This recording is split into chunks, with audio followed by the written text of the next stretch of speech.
The Footy Show's happy season, proudly brought to you by Hyundai and Mars Free Bars. 1 in 6 bars goes free. Where's Sam? He's got the opener.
Football's been an absolutely huge week in football. Wayne Carey speaking to Adelaide. He's speaking over in Perth. He's up in Sydney. He's speaking to everybody, Wayne Carey. And we'll have a bit more to say about Wayne Carey's Fox Footy interview in a few moments' time. Plenty to get into tonight at Carlton. They're calling for pay-per-play for their players for next season. It's all happening down there at Optus Oval. More on the Blues in a few moments as well. And tonight at the AFL Tribunal, Alistair Lynch, his appeal has been dismissed, so his 2-week suspension stands for his clash with Dustin Fletcher on last weekend. All right, everybody, let's get into the show. We've got plenty to get into tonight. We've got a fantastic array of talent up here tonight, and the Bombers are right under the hammer coming up for the big game against Adelaide. Please welcome the captain of Essendon, James Hurd's with us tonight.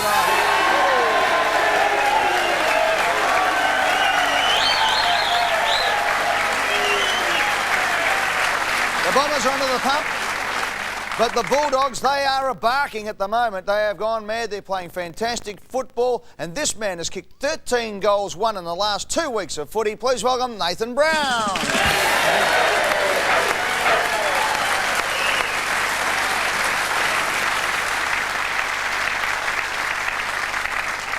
Get a shot of that bloke up in the crowd again? Yeah, mate, just relax, okay? Don't get too excited.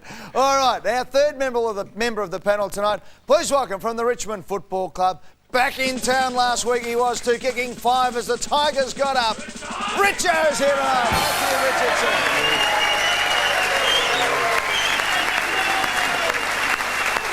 Well done, mate.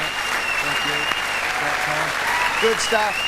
About time, mate. I know about it's about time, mate, to answer the critics in the best possible way. Yeah, look, it was just good to get a win at the end of the day. We nearly threw it away, but managed to scrape home again. Doesn't matter. You got there, got the points, exactly. Kicked 5, and probably $150,000 on your contract at the end of the year. I wouldn't think so, mate. Wouldn't think so. Well done, Richo. Well, the empty chair. It's always a worry.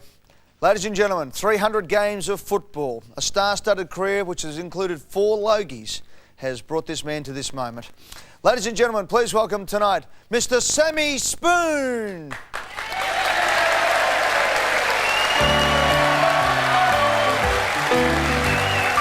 We've won the wooden spoon. It's now the old dark wooden spoon. We play at the ground that no one else attends. The legend stand is filled with family and friends.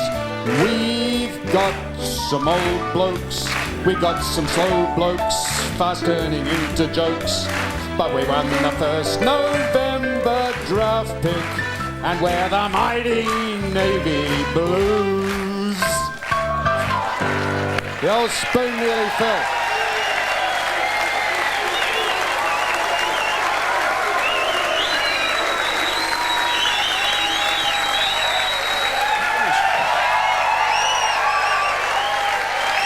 Finish, Ed? Did I finish 2 bars before the words or what? Oh, no, that is magnificent. And that'll be on the next album, Ed. On the next CDs? Yeah. I do my best work before breakfast with the spoon. There you go. did I finish anywhere near the end of the song? No, or not? you did very well. Thank you very mate. much, Ed. Yeah. Isn't it great that Carlton have finally wrapped it up? I think we could say, haven't they? I think they've got it.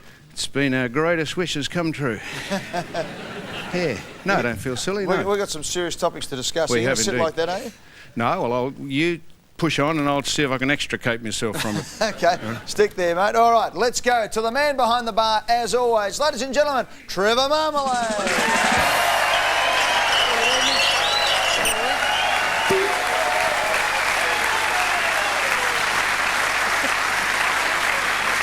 No, mate, fantastic outfit.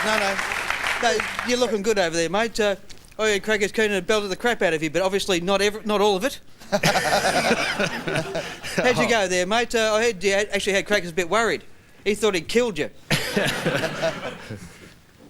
I knew it was going to go off the rails, Ed, when I took me half a minute to get into the ring. I got tangled up in the ropes getting in, and while he was getting in, he gave me a nice rat-a-tat-tat. Yeah, well, that's the Geelong Advertiser. We can get a shot over here. Have a look at this. Kept out of the papers. Tell the story. Yeah. Grumble in the jungle is the way they described it at the Geelong Advertiser. Yeah, so what happened? Well, he said, look, I want to keep this quiet, no publicity. So I wake up in the morning, it's all over the radio and the papers. So we went out to Jack Rennie's gym, and I felt I tailed him up verbally, Ed, a few weeks ago. So I thought I'd give him an opportunity if he was any good, and he's very good, Ed. Yes, he did?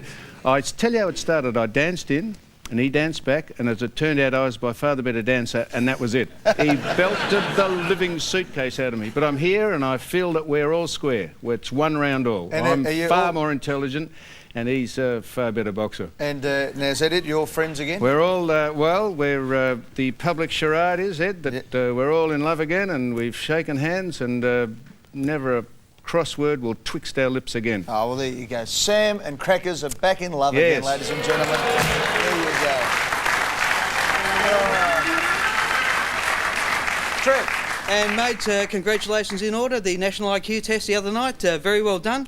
And the Kiwis finished rock bottom. They did. Luckily for you, there was supposed to be a sample group of Collingwood supporters, but unfortunately they couldn't find the studio.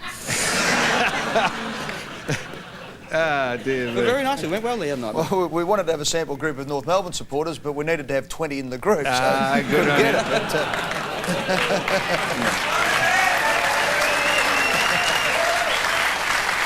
now, boys, Petey, how's the hairdo going, mate? Yeah, it's not going too well, is it? Look, What? that's what happens when you get half your face cut off. You end up looking like this. So Well, Sam's hair's not that bad. Aye, steady. it needs a bit of time to grow back, Ed. And when it grows back, it'll... So just what's going on? You've got to let it grow out a bit, do you? Or? Yeah, just got to let it grow out, mate. Yeah? Well, otherwise the scars and everything come up, so I need to... anyway, it's not a hairdressing show, surely. Get off my hair. The boys at Footy Club would love this. They've been giving it to me for the last 6 weeks about it. Yeah, and there was a story going around last week from the Brisbane Lions that the umpires had ruled that no one's allowed to touch your helmet. Oh, it's not so much touch the helmet, but I think Justin Lepich tried to grab it and rip it off. That's something that's that not the so umpire didn't like, and he got a 50-metre penalty against him, and Paul Barner kicked the goal. And so it filtered back to them that don't go for the headgear. Yeah, don't try and rip the helmet off my head while it's still attached. So Something else might come off. Yeah. Yeah, so the Lions were warned not to touch the helmet, and nothing... They wouldn't extend the same courtesy to Matthew Lloyd some weeks earlier, but you seem to be above one rule for you and one for everyone else. Is that it? How can I take you seriously looking like a spoon? I know. there is a good answer for that, though. That is Matthew Lloyd's problem was his hand, and you are allowed to grab the person's hand. But Thank you very you're not allowed to much, rip anyone's- James. Thank you very much, James, for answering that. Yes, I'm sorry, Ed. Now, what were you saying? Brownie, how you go, mate? The doggies, they're knocking on the door. If you can fix up Brisbane and the Tribunal's helped you out again tonight, you've still a chance after the horror start. Yeah, we're still a chance. It's a huge game this Saturday night up in Brisbane, and got a bit of history between the two clubs, so see how we go in the next couple of weeks towards the finals. Does that still get talked about? I mean, it's a couple of years ago, a lot of the old scratching and pinching and biting and all the rest of it. Not so much these days, but the history is good between us, and it's always a good contest. So I don't think it'll be as rough as the game last week. Let's hope not. So no, it should be good. And let's hope we've we'll ask Matthew just a question about how he reacted to the crowd who had booed you solidly for a month, but suddenly embraced you. Before I actually say what I want to say about whether we'll have a game to actually go to if something happens later on in life. Hang on, are you going to do an editorial? No, I'm not going to do an editorial. No, I was going to say, wait till the second segment because you've got no credibility at the moment. Well, I can't get it off because the microphone's here somewhere. Okay. Yeah. All right. No, but how did you find coming back to form? I mean, you've had one good game in a row, Matthew, and all is forgiven. Is that it? Exactly. I've had one good game, Sam, but that's footy, mate. You go through the good and the bad, and look, we've had 8 or 9 weeks where we've been struggling as a team, and naturally your supporters get a little bit frustrated looking for your next win, and you know, I know that, and you don't take anything to heart. Have Carlton spoken to you because they've come out and said they're going to have a go? Look, I'm just waiting till the end of the year, but I just want to get it sorted out with Richmond at the end of the year, and I'm pretty sure I'll be staying there, and we'll have to see what happens. But it must be gratifying to know there's a few clubs keen to get you, though. Oh, well, I read that Jack Elliott had said something, but look, we'll just have to wait till the end of the year, and I can't speak to you anyway, Eddie, because I'm still contracted to Richmond, but pretty sure I'll end up there too. Okay, good. Trev? And earlier in the week they were saying it looks like Carlton might be saved by the Pokey King. But now it looks like he might play for Adelaide or Sydney. Exactly.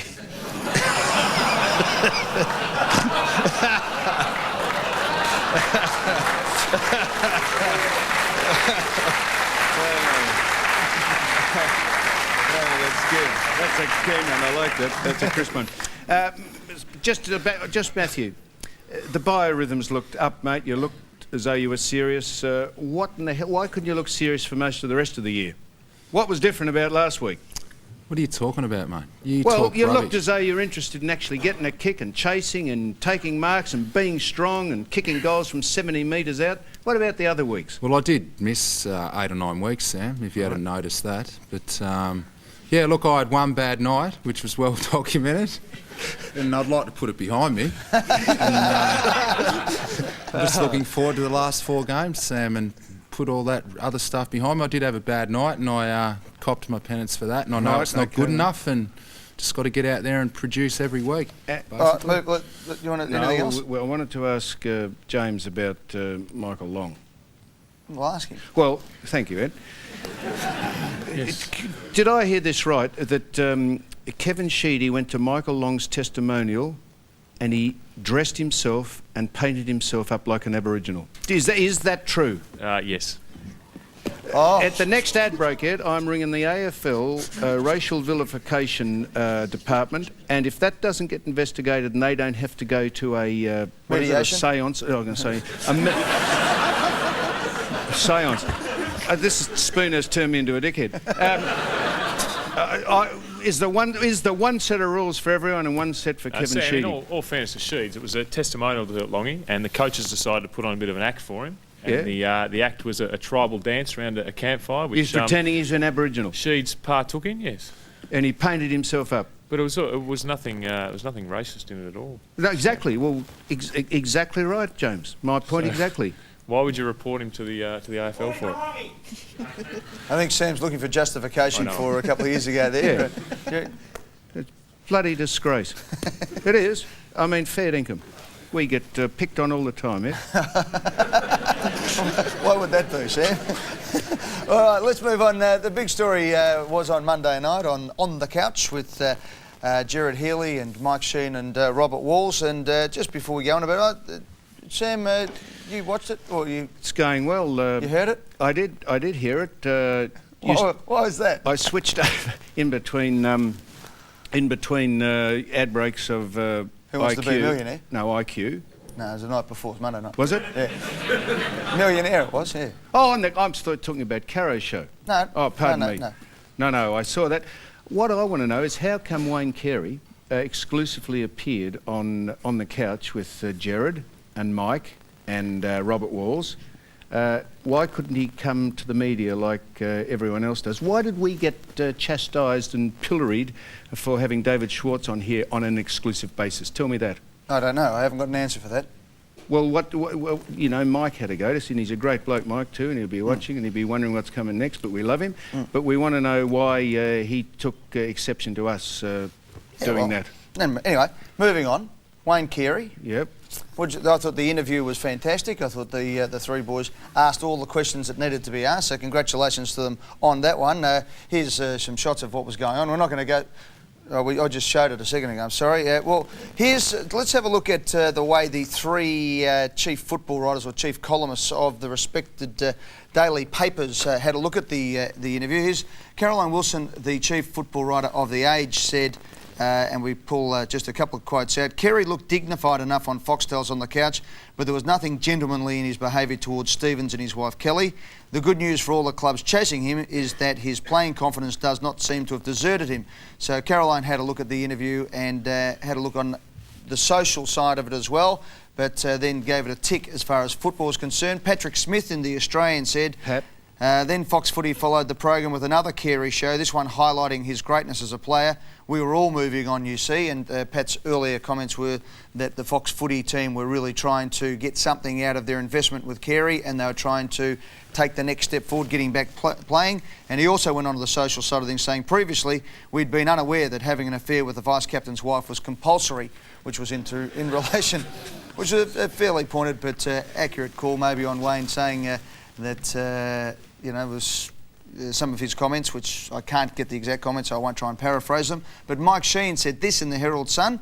Carey has rediscovered that hint of arrogance so obvious when he reigned as the #1 player in the game. It was interesting to see the three columnists, Mickey Sheehan totally on football, Patrick Smith probably more on football and a little bit on the social side of things. Caro on the morals. And Caroline on the football, but also on the moral side of things. So it was interesting. I thought that was a fair indication from a lot of people I spoke to of how various people saw the interview. Boys, there might be a chance for all of you, probably not you, Nathan, to play with him next year. No disrespect, but I don't think you'll be going to the Bulldogs, from what we hear, and you've got to reduce your salary cap anyway, so that's probably not the case. He mentioned you, though. Richo, what did you think when he said he didn't want the Tigers to get rid of you? Yeah, I think what he was talking about was he didn't want to go to another club at the expense of a current player at that club. He didn't want to start off on a bad note, I guess, with their supporters, maybe. I think that's what he was referring to. But, look, if he was to end up at Richmond, obviously... I'd love to play with him. He's the best forward that I've ever seen play. So to get the opportunity to play in the same forward line with him would be great for me, and it would be great for our team. And I'm sure he'll be fit and ready to go. So look, if we end up you'd have to ask people out, Richmond. No, wouldn't you? Your salary cap's problems are well documented. Yeah, look, I'm sure you're going to have to give up something, whether it's a draft pick or some players. I'm not too sure. That'll have to be worked out down the track once he decides where he wants to go. So forgetting all that, no one would care at Richmond if he turned up on all the issues, because we're saying there was lots of different issues involved, and it's not just a matter of him being a good player. No doubt it's been discussed, and there's no problem with the playing group down there to have Wayne at the club, and in fact we think he'd be a bonus for us for sure. All right, Hurdy, what about you? Now, mate, you're seen as one of the icon players of the competition, one of the role models. Role models. People go to you for the conscience of players and things like that. What's your thoughts? And has there been any discussion with your partners or wives? Not so much with the partners or wives, but... No, I'm not being smart, Alec. I'm just asking. Yeah. At Essendon, I think that, look, every player wants to play in premierships, and we see that if Wayne Carey was to come to Essendon, we would have a very good shot at the premiership, and I think that every player would get behind Wayne coming to the Bombers. Personally, I'm all for it. I think he'd be a great acquisition for the club and move us in the right direction. Well, same question for you, James, because you made some comments last year when it looked like you had to get rid of some of your teammates. Mercedes and Mercury stayed, Hardwick had to go. If you were to get Wayne Carey, you'd have to jettison some Bombers at the moment. Would you be prepared to do that? Oh, that's a very, very hard question. But that's the reality. That's what's going to have to happen. I can't answer that because I think we would love Wayne Carey at the club, but you don't remove the fabric of your club either to get one player. So I would want Wayne Carey at the club, but as I said, you can't turn your club upside down, and if that's what has to happen, well, it might not happen. But I suppose, not trying to be smart aleck again, but if you just make the 8 or just miss it, that will make decisions be a little bit easier to make, wouldn't it, I suppose, going forward? Yeah, as Richo said, there's draft picks, there's plenty of options there. It's not all about removing senior players for one player. Spoon? So time is a great healer, Jim. We're just getting down to judging Wayne purely on his potential football career, and the interview has cleansed his soul and purged all the community, and of course... I reckon these three editorials have almost been the way the whole discussion has changed in the matter of the week, from Caroline's one to Patrick's one, and then ultimately and going forward, this is the one that's going to be. It's going to be where he plays and how he goes playing football. And we've got an interview grabbed with Carey at the airport today. He actually flew last night to Adelaide, had dinner in Adelaide, then flew to Melbourne, then flew to Sydney. I think he's going to Perth, and he'll be back in Melbourne on the weekend to speak to more clubs. He used the old joke, he's had more clubs over the last weekend than Jack Nicklaus, but here's what Wayne Carey said today. It's a great club, great facilities, and I knew a lot of the players before I obviously went over there, but the people there are great and very impressive. Look, I've got father over there and a lot of good friends. It's a beautiful city, but then again, so is Sydney and so is Melbourne. So it's definitely a hard decision, that's for sure. That was one of the grabs today. In another grab in Sydney, at Sydney Airport, he said, I love Sydney, I'm from Wagga, I was born in New South Wales. So he's saying everything at the moment, he's playing it beautifully. And Carey did well too. She, she did it from the female's point of view, because after all, she is a woman. And she's had a good week, because I think she just fresh off tipping Carlton to beat Collingwood last weekend. Yeah, she did tip Carlton. Yeah, she's having a good tipping run. Yeah. And apparently someone said she's tipped snow for Christmas. And there could be unrest in the Gaza Strip. Apparently on a roll she is. Got the trifecta there. Why would you tip Carlton as a matter of interest? I've got no idea. Well, sometimes we can be wrong, but you can't be that wrong, can you? All right, let's have a look at this one, boys. Adelaide versus Essendon. We'll get Sam to get the spoon gear off in a moment. Big game. This is it.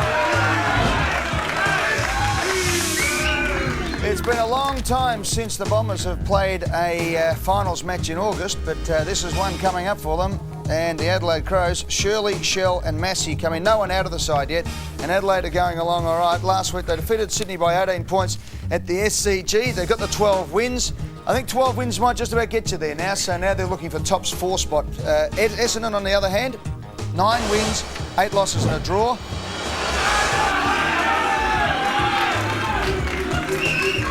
And Hurdy, Forster Knight, Reynolds, Walsh, McGrath and McAllister all in for Harvey omitted. Rioli suspended for headbutting. He hasn't been rubbed that much as far as weeks are concerned. They haven't been serious charges, but it seems they're always the serious types of charges, headbutting and gouging, but sort of minor versions of everything, isn't it, with Dean Rioli this year? But James, this is a big one. Last week, Sheeds whipped you up into a frenzy before the match. Against Brisbane. It was going to be no rules and all the rest of it, and they came out and fixed you up by 37 points. This time you've got to go to Adelaide on Sunday afternoon. They got their tails up, and you probably cannot afford to lose another game on the way home. Probably one you could lose. Yeah, I think that we'd have to win 3 out of 4 and ultimately 4 out of 4 to put ourselves in a spot where we'd have a chance of doing well in the finals. And so this game is a must-win. But Adelaide have been in great form and we're beat Sydney pretty convincingly, and I think we've got to go out there and play our best footy and silence the Adelaide crowd and see what happens. There's no questions. It's just we've got to do our best, and if we win, we win. Mate? There's plenty of rules, Sam. Don't touch the helmet. That's the main one. Boys, who do you think will win this game? Adelaide versus Essendon. I reckon Adelaide probably should win over there. And if I was a little kid and I barracked for Essendon, I'd add Adam Ranaskis' number on me back. I reckon he's a terrific player.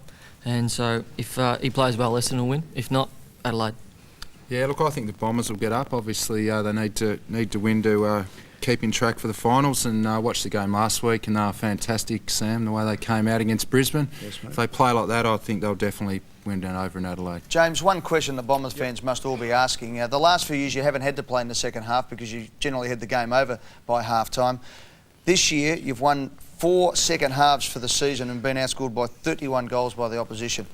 And I think you've won about 3 final quarters. Yeah, why is it happening? Yeah. Well, if we knew that, it wouldn't be happening. Look, it's definitely not fitness. I think we're a team that trains as hard as anybody and as long as anybody, so it's not a fitness issue. It's an issue that, whether it's concentration or whether it's the skill level of players, but it's something that we're pretty mindful of, and if we don't improve, well, we're not going to win the next 4 games because you can't play a half of footy and win a game. All right, now we're going on to the... we've got tips here. Sam, your tip? Oh, well, I think Adelaide will win, Ed. Yep, they've just got as much to play for as the Bombers, and, I think the helmet thing might distract the Essendon side. Get out there and play, boy. Don't worry about what happens to your head or anything like that, get It's out coming there from a and spoon. And can we get makeup on standby? That hair there's something else going on inside there, Jim.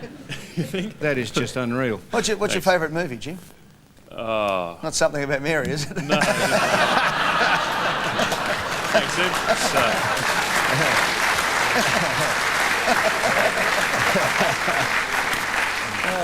All right, let's have a look. Before we have a look at the next game, an important announcement regarding St Kilda and Geelong. The gates will open at Colonial at 1:15. The game will not start till 3:15 because the wrestling's on the night before. Now, Andrew Demetrio has stressed the ground is all right. Their players and the Players Association have all been worried about it. The ground will be okay. It's just a matter of getting it all off the ground. Things should be okay. Game will start at 3:15. Now, because of that, our coverage on Channel 9, we will pick it up live in the second quarter. So you'll have some highlights of the first quarter. We'll pick it up live in the second quarter, and the three quarters will be live on Channel 9 on Sunday afternoon. So you get a bit of a bonus there. But St Kilda and Geelong should be a great game. 3:15 start. Yep, so they needed an hour and 5 minutes extra to get the wrestling and all the stands off, did they? Yeah. Did they? Just that hour would make a difference. We didn't have anything to do with pushing the game back so we could show it live or anything. No. Wish we had thought of that, but no. No, it's just to get all the gear off. Give themselves a bit of a buffer. Yeah, so when's the wrestling finished? The night before at what? Probably 11 o'clock. 11. Yeah, and they work through the night and they just need that extra hour, you reckon? Yeah, that's interesting, isn't it? Hey. Yeah. Trev. Is this going to go for long? Otherwise it would have been quicker to ring the people who are going to the ground. There's always that. You pick them all up. Drive them down to the MCG. Here we go, St Kilda. 3:15 start. Jason Blake, Chad Davis and Matthew Maguire come in through the St Kilda side. And the Saints, well, they were all right for early on against Port Adelaide last week, and then Port Adelaide put the boot down and blew them away by 42 points. The Saints side, as I said, 3 ins, no one out of the side yet. It's the 70th anniversary of St Kilda's Dave McNamara kicking 10 goals in a match. The great Dave McNamara, 70 years ago. Geelong, let's have a look at the Catters. Suddenly, Sam, the Cats are starting to run out of lives. They need to win 2 more, probably, maybe even 3 more, but 2 might get them across the line. They're 10 wins and 8 losses in 6th position, but they got beaten by 10 goals last week by the Kangaroos at home. That's not good. They've lost the last 2. And they're playing a first game player here. Will Slade has been promoted from the rookie list for Darren Milburn, who's got a shoulder. And if he's selected in the final 22, he'll become the 9th debutant for the Cats this year, which is a great effort. Gary Ablett and Darren Milburn out, Milburn for the season. Bartel, Woolno, White, which is great to see Mitchell White back in for his first game since round 6 against Brisbane. And Peter Street are in as well. Brownie. Yeah, I reckon it should be a good game. St Kilda are going to trouble a lot of sides on the way home, but Geelong finals contenders, I'll have to stick with them. Yeah, I'll stick with Geelong as well. I think they obviously need to win to stay in touch, but Benny Graham's under a bit of a cloud, so they'll need him to come up if they're to win. Yeah, there's a big cloud over Ben Graham at the moment. Yeah, Geelong for me, I think they've got to steady the ship, and they should do that. Their young players have a very high skill level, and that should get them over the line. Saints are getting a pretty good side back in, Sam. I get this shocking feeling, Ed, is history about to repeat itself? A couple of years ago, I was sitting interstate because I was car racing, and I got the television on and I listened to the last 5 minutes of Geelong playing St Kilda Colonial, and what happened? Saints hadn't won a game, or they're on the bottom of the ladder. And I'm interstate car racing again, Ed. Uh-oh.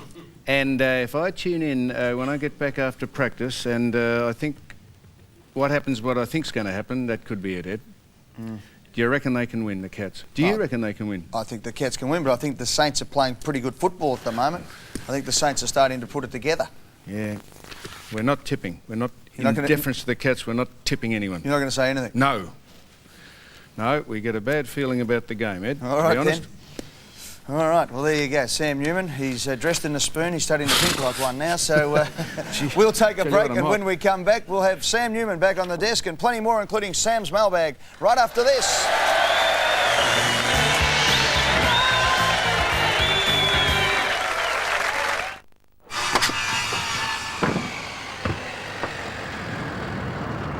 Righto, boys. Embrace the morning sun. And let's get a nice, natural energy flow going. The crane spreads its wings. The dragon lashes out. Feel his energy.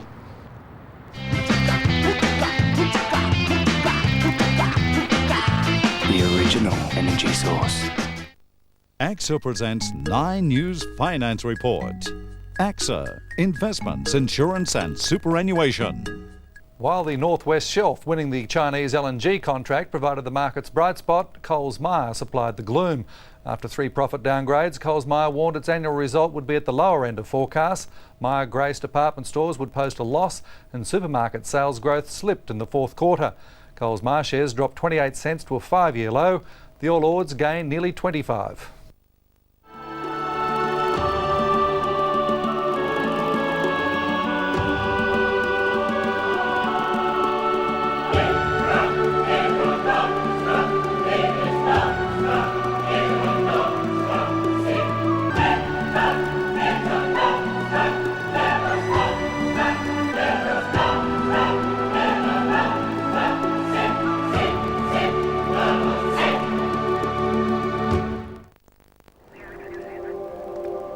Two identical cars, one travelling at 60, the other at 65. A sudden change in the road ahead, they react, a moment later they brake.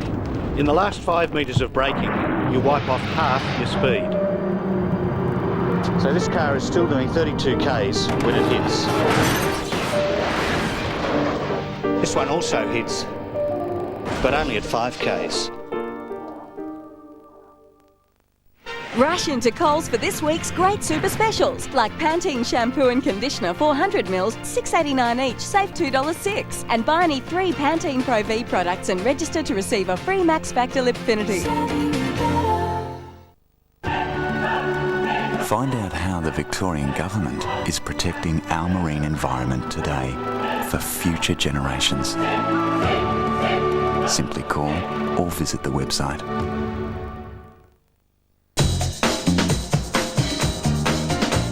The new Hyundai Elantra range. In liftback, sedan and Euro hatch.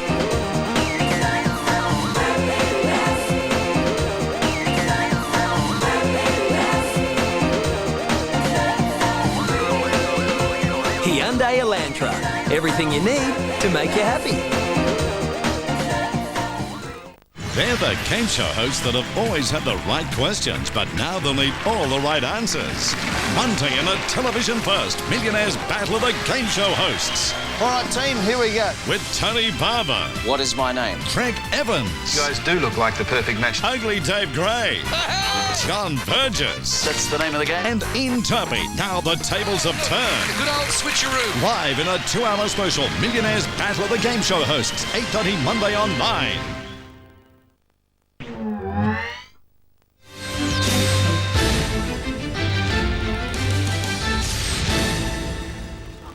Okay, here are the 7 series completion questions.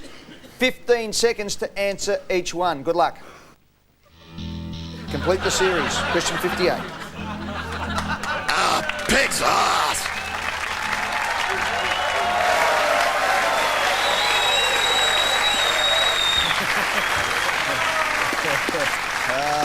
Well, Blues are copping their whack, there's no doubt about it, but good, cop it.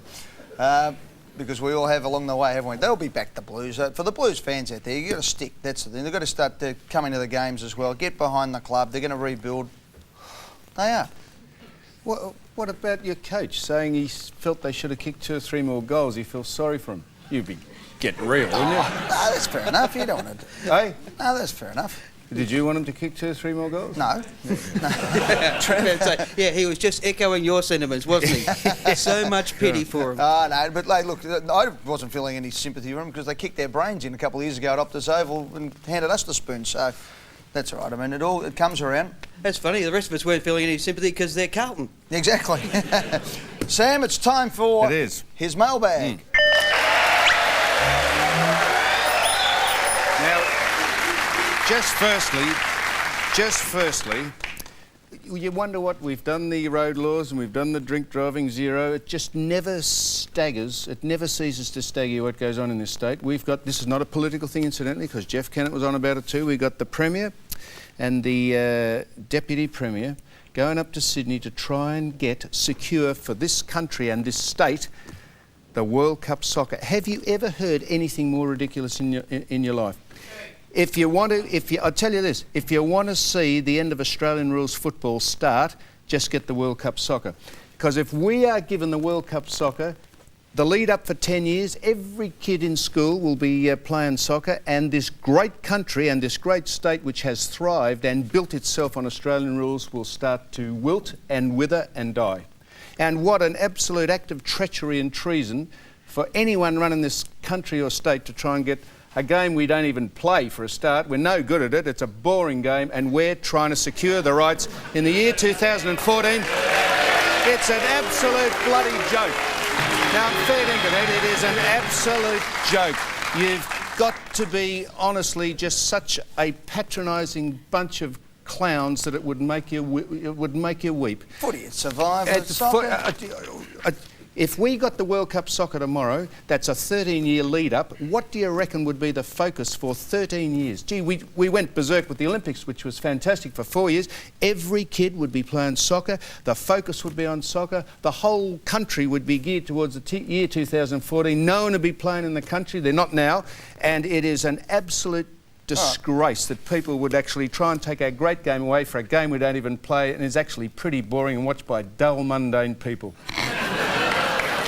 It makes you wonder. All right, come on. Next. Right, it does make you wonder. Sam's mailbag. After viewing now. Eddie recently on the Footy show, this is from David, Janet and Leslie. World Cup soccer, fair dinkum. After viewing Eddie recently on this Footy show, Who Wants to Be a Millionaire, AFL Sunday and IQ, we have come to the opinion that he must have had something done to his face. We figure he has had either Botox or some kind of other injection, as no one can get older and have their crease lines disappear. As you would well know, he couldn't have had plastic surgery, as that would require having time off. And incidentally, a bloke in the age said that I had my Botox knocked out of my face by crackers, and he's now got the hands of a 14-year-old because it... some Nimrod, some jack-off called Jonathan Green wrote that in The Age. Yeah, good on you, John. Look at you. Now, you've seen John Green? Yeah. John Green could do with a very big injection in his face. Now, this you'll love this. I was wondering, this is from Malcolm. Alex, Malcolm. I was wondering where I could get I Do My Best Work After Midnight.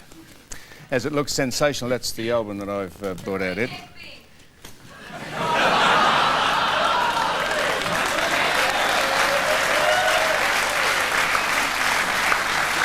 Who said that? Who was that? Who said that? Carlton supporter, was it? No, it's fair enough. If you're a Carlton supporter, you can have a bit of a go. Good on you. So, being a Carlton supporter, where is the reject bin? It's in Collingwood. All right, fair enough. Just a minute. That'd be this. You've got really... Hang on, I haven't finished. I was wondering where I could get I Do My Best Work After Midnight, as it looks sensational. You've really got great taste in music. Could you please send me the sheet music, as our grade 5 school band has a concert coming up? I tell you what, you smartass, they are fantastic. They are called peppy songs. Peppy, they are. Yeah, like Pepe Le Pew. We actually turned the radio on in the last 20 years, though, because fair dinkum, not many of those songs have been on the radio in the last 20 years. Well, I tell you what, you pop star, Matthew. You get a couple of your friends, a group of your friends, and put that little number on, and I tell you what, if that doesn't get you excited, nothing will. Might stimulate you. And I just want something that I've actually heard since I've been alive, that's all.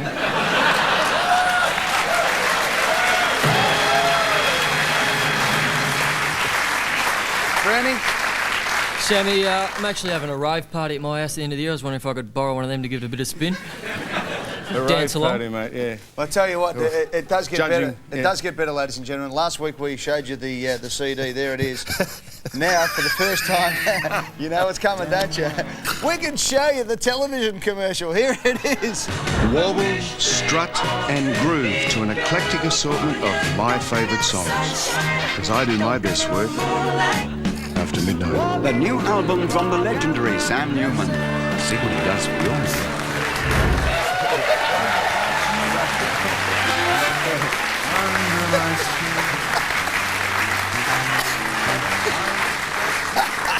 Your sister, who works here, and if you keep going, that'll be the last day she spends here.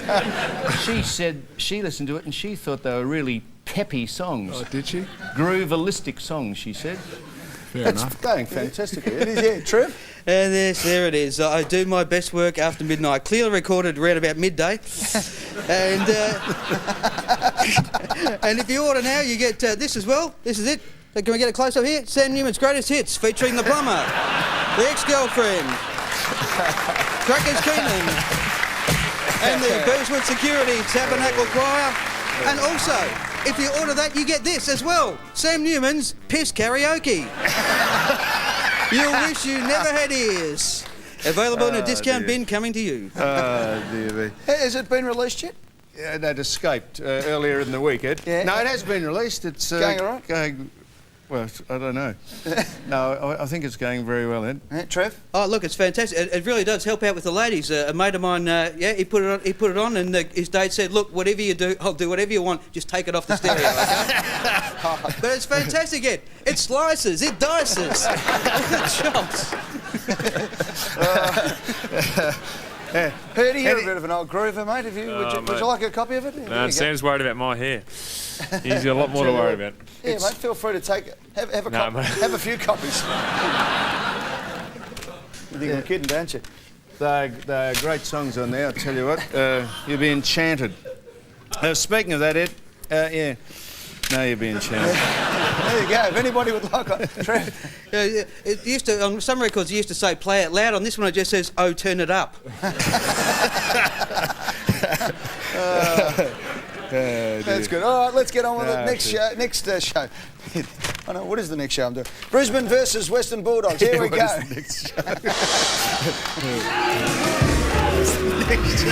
like that. Let's go. Brisbane. Lappin's back. Nigel Lappin played his first over match since round 11 against St Kilda. He was 6 weeks with a bad thigh strain. Resumed the reserves last Sunday, so he's back in with Shane Morrison. Jonathan Brown got a week for striking and might have been a bit lucky there too, old Jono Brown. And Alistair Lynch, his appeal was dismissed. He's forfeited $15,000 and copped his 2 weeks to go on with it. So there you go. Let's have a look at the Western Bulldogs, and this is the big one for you, Brownie. Huge game, and the skipper is back. Matthew Robbins makes way, and congratulations. Well, they'll do this after we have a look at the team. But this is a big effort for the Bulldogs after losing the first 6 of the year. Mate, you're up against Brisbane, but as I said, no Lynch, no Brown.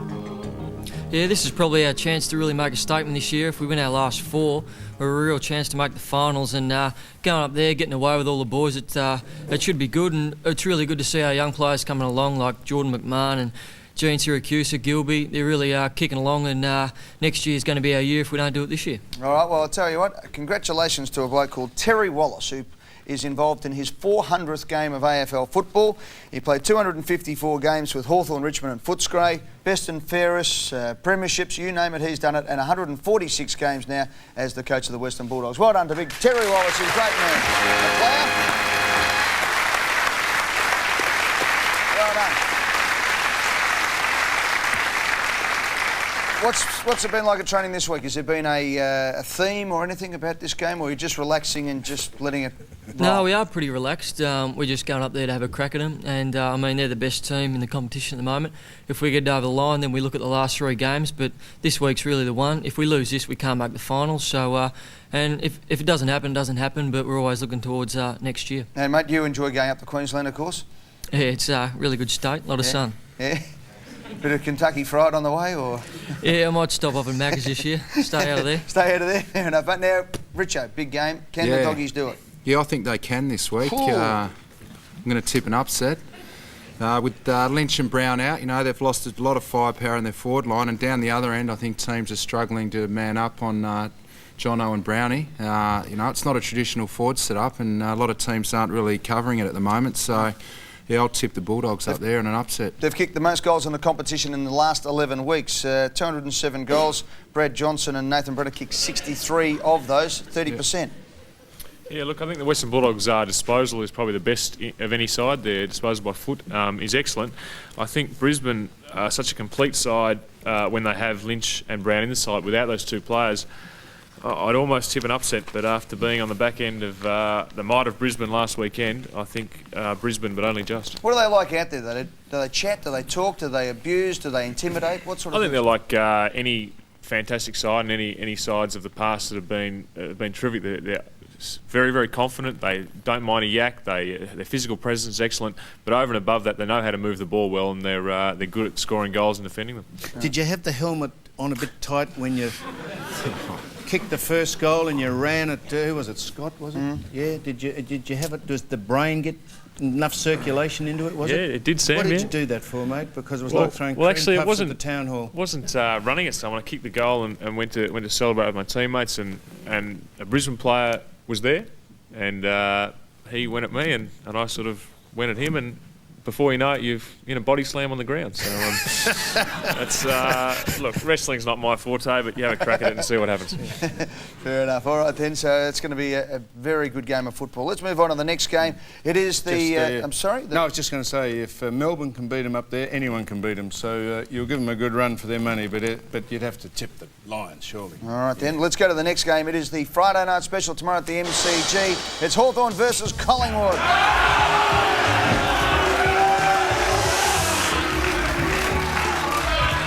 So the Hawks have got the most members in the AFL, and Collingwood have had the biggest attendance. We should get a bumper crowd there tomorrow night for the Hawthorn home game. Chance Bateman, Sam Mitchell and Nick Stone come in for the Hawks, going out Robert Campbell for 3 to 4 weeks, a bit stiff. He's just had some injury problems, Robert Campbell. Stephen Green and Brett Johnson have been omitted. Jonathan Hay has split webbing in his hand. He's been named, hasn't trained much this week. Joel Smith has not been selected. He did play for the Box Hill Hawks last week, so there's some interesting selections there for the Hawks. And, they were beaten last week by 10 goals by Fremantle at Subiaco Oval. Mind you, Fremantle are good against anyone at Subiaco Oval.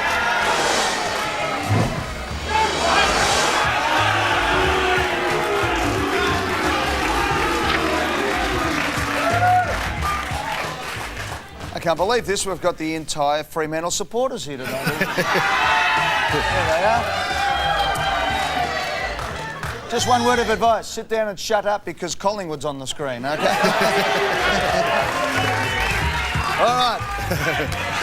One change for the Magpies. Glenn Freeborn back from suspension. Shane O'Brien, who get a full run, will play in Williamstown this week just to get a bit of run in a full match condition. And congratulations to one of my favourite players, Mr Magic. Leon Davis becomes the first Aboriginal player to play 50 games for the Collingwood Football Club. So well done.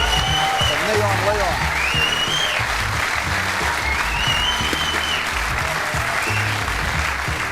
Hawks beaten by 10 goals. Collingwood coming off a 108-point win over Carlton.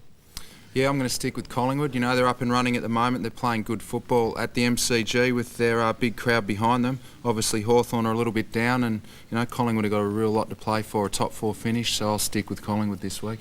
Yeah, I'm going to go with Collingwood too, Ed. I reckon Chris Tarrant's just about due to kick a big bag, so hopefully he can do that this week. And just before we get heard, he's one of our favourites, an old friend of ours on the Footy Show, Tony Woods, who played with Fitzroy, Collingwood and Hawthorn, announced his retirement during the week. And Woodsy was our music director here on the Footy Show over the years. He's been a fantastic contributor not only to the game of football but also to the Footy Show, and he will address the Hawthorn team before the game tomorrow night. So our best wishes and congratulations on getting the most out of his football life to Tony Woods, a runner-up of the Hawthorn Best and Fairest over the years. Well done, Woodsy. Great job.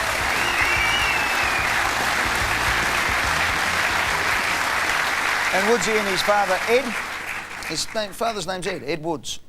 Yeah. And they'll be tossing the coin before the match for the two skippers with Croft and Bucks. Hawthorn, Ed, must have been very disappointed with last weekend. I think they really went over there with a plan to win, went over a couple of days early. I can't see them getting over Collingwood, even though if they probably lose this game, they're going to leave it pretty late to make the finals. They were devastated last week with the flu. Oh. Is that what it is this weekend? No, they did. They had the flu. If you got the flu, you got the flu. It hurts you, and especially if you're travelling to Freo. Oh, okay.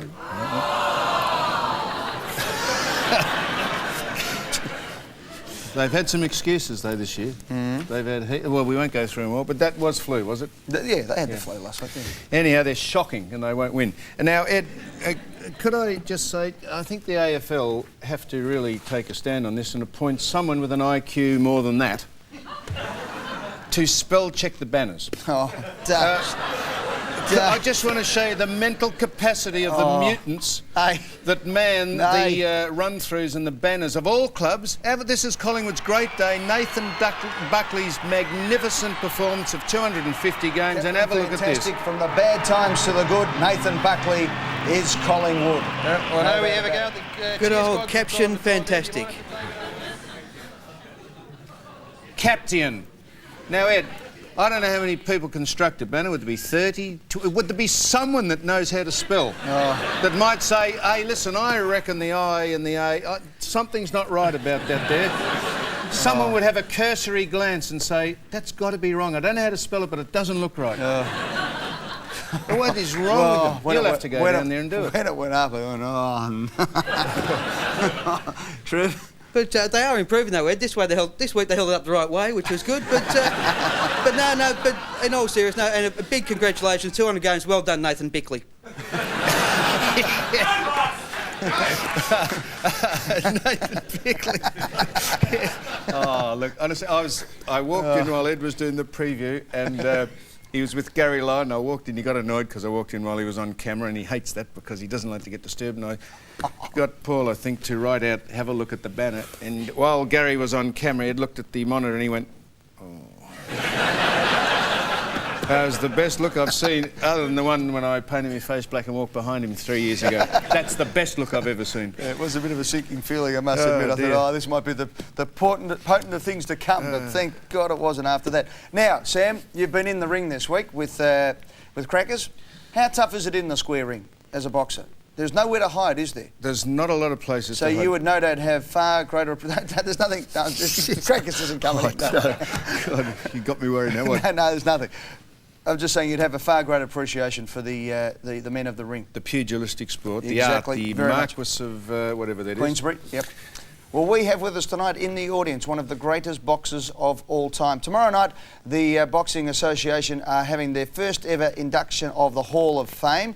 7 of the 8 Australian, in fact, 7 of the 9 Australian world champions. Of course, the Jimmy Carruthers has passed away, so our first ever world champion won't be there. And Jeff the Hitman Harding, unfortunately, has been detained and won't be able to attend. Unfortunately, he's detained for the next 3 years with good behaviour, but good luck to Jeff. But the rest of all the living world champions with us. But tonight we've got one, and this man was world champion when there was only one belt, so he was the champion of the world. I speak of the great Rocky Mattioli is with us tonight.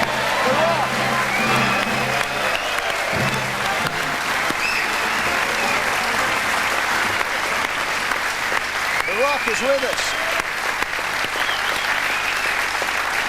And back in 1977, he jumped in the ring at Kooyong, and it was Elijah Obed from memory. And let's have a look. We've got some vision here of The Rock. Have a look at this big left hand. Bang! Down he goes. And The Rock in the black and white trunks. Look at that one. One to the guts. Boom. Over the top. See you later, Elijah. And have a look at that now. That, Rocky, fantastic memory, that one? But was that me? That was you, mate. Was that me? Because I had some hair there. Mate, I wasn't going to bring it up, but now that you have. Great memories. Oh, tremendous memories. And tremendous. You've been living in Italy for a while now, haven't you? Yeah, I've been there since 75, I think. Yeah, and I mean, you used to fight out of Morwell on TV ringside in the old days. Latrobe Valley. And good old Latrobe Valley. And Rocky, the referee, was pretty excited too, because if the bloke would start to get up, he would have knocked him down, because that's the most vicious first 1 count I've ever seen. He went 1! He wouldn't get up, I can tell you. He wouldn't get up, no. Rocky, do you think you could help Sam out with the boxing? He's starting to get into a bit of trouble. He opens up his door, he gets hit, he goes to the gym, he gets hit. What's that, Rocky? Yeah, I can do something. Don't get too cocky, mate. You might be... I'm cool. Yeah, you might be a champion, but you're small. Okay. I'm sensational. Rocky, come up. Come up, Rocky. Come up.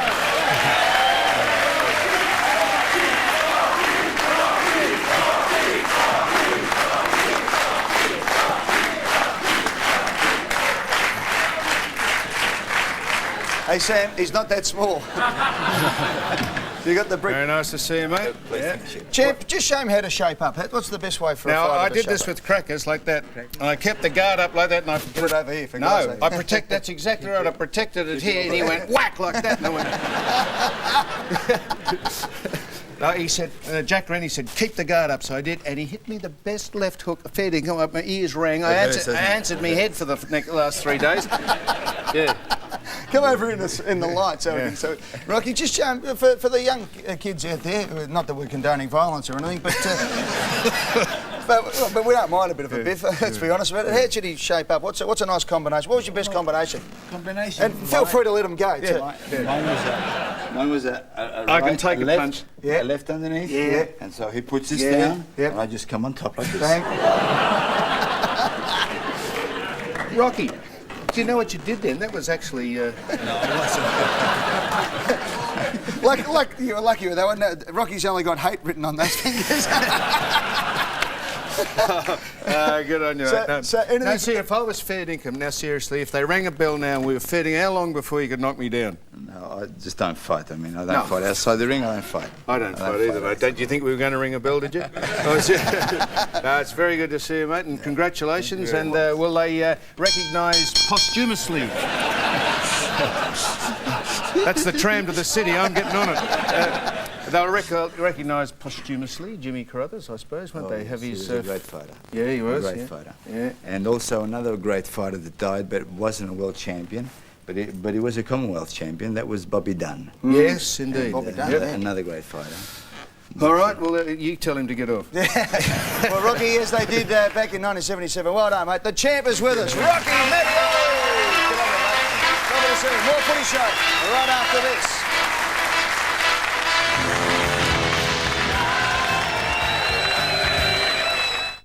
The Sunday night premiere is an action blockbuster. There's another world out there. As one girl is stored for a reason she doesn't understand. Coming for you, Christine. He's safer with me. But it's a secret that could tear our world apart. Everyone is trying to kill us. Give me the girl. Starring Arnold Schwarzenegger and Gabriel Byrne, good versus evil will be one hell of a fight. Maybe now you're ready to believe. Let her go. End of Days premieres 8:30 Sunday on 9. How does Matt surf when there's no surf? The all-wheel drive Hyundai Santa Fe. With exhilarating performance off and on the road. The all-wheel drive Hyundai Santa Fe from $29,990. How's the surf? The best ever. Ah, so where's your board? Working hard to make a living, bring shelter from the rain. Father, son left to carry on, blue denim in his veins. Nothing beats the original. KFC's original fillet burger. A real chicken breast fillet coated in the Colonel's secret recipe of 11 herbs and spices. Nothing beats it. Oh, he's a working class man. When it comes to long-term investing, MLC has helped more than 1 million Australians. Ask any financial advisor how, or call MLC. MLC, working towards your wealth. Worried about hereditary hair loss? At ChemMart, we've looked at various treatments and found the medically proven Rogaine range of products, including new Rogaine for women. By simply applying to the scalp twice daily, Rogaine revitalises hair follicles to help stop or slow hereditary hair loss in 4 out of 5 people. Ask your ChemMart pharmacist about hair loss treatments. And ask for a copy of this free book, because ChemMart can help. Yeah. It's Saturday Fever. This Saturday, if you're with Telstra for long distance calling, you can call STD from your home phone to anywhere in Australia for just 1 cent per minute. That's right, y'all. Come on, come on. STD, 1 cent Saturday. Get the fever. Rush into Coles for this week's great super specials, like Coca-Cola soft drinks 30 can packs just $14.99 each, save $2.88. And Arnott's chocolate biscuits, selected varieties, just $1.75 each, save 78 cents.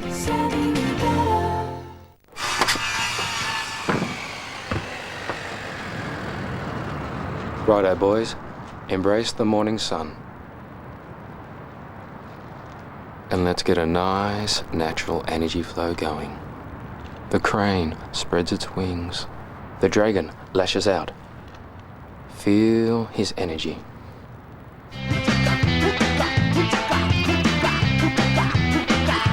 The original energy source. July 31st, 1941. In the depths of World War II, Corporal Ron Barassi of Australia's 7th Division is killed in action at Tobruk in northern Africa. Thousands of miles away, a bereaved wife and mother is consoled in writing by the Melbourne Football Club, the club her husband played for. Among the condolences, a promise that guarding the welfare of her and her young son, Ronald Jr., would become the sacred duty of the Demons.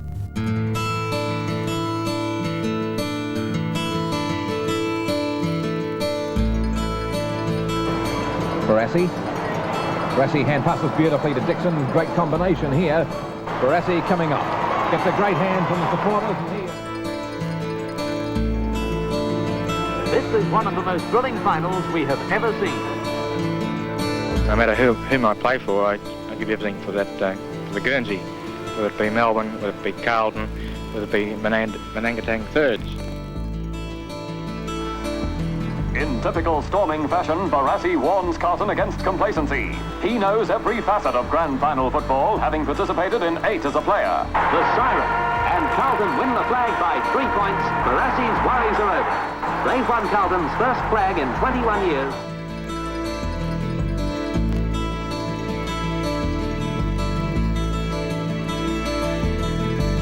So join in the chorus, sing it one and all. Join in the chorus, North Melbourne's on the wall. Good old North Melbourne, the champions you'll agree. North Melbourne will be premiers in 1980. Part of the job of a coach is to teach. I'll be doing that.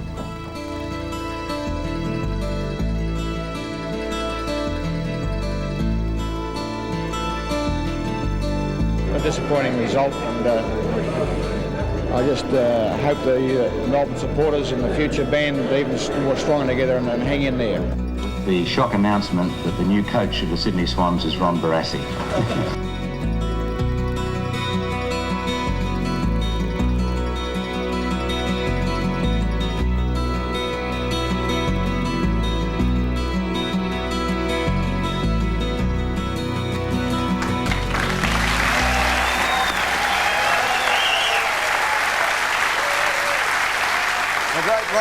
Barassi celebrates 50 years in football this year and next year, and on February 15 next year at the Telstra Dome there'll be a special night to celebrate. 5,000 people, everyone is invited to this night, and we'll go into more details a little bit later on. It's going to be a fantastic night to celebrate 50 years of the most celebrated man in AFL football. Just before we introduce Ronald Barassi onto the Footy Show set, just quickly to run through. I know we talk about 5 times day and 5 times night for Dermot and all the rest of it. Have a listen to this quickly.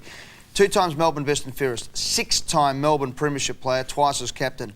Captain between 60 and 64. Carlton captain coach 65 to 68. Played in 23 finals, 73 career Brownlows. 3-time All-Australian, once as captain. Represented Victoria 19 times. Captain of Melbourne's team of the century. Member of the Hall of Fame legends. As a coach, 2-time Carlton premiership coach. Carlton coach of the century. 2-time North Melbourne premiership coach, including their first ever premiership in 75 and 77. Barassi so good you don't even worry about the night grand finals. He coached Carlton, North Melbourne, Melbourne and Sydney for a total of 23 years. He's still a board member of the Sydney Swans. He's been a superstar in the media over all those years, and Ron Barassi has been involved in a combination total of 17 grand finals for 10 premiership successes.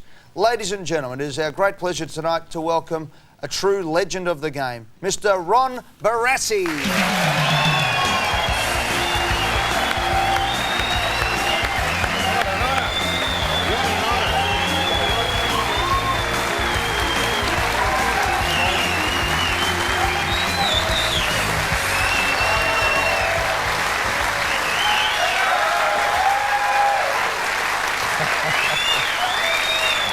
Now, Ron,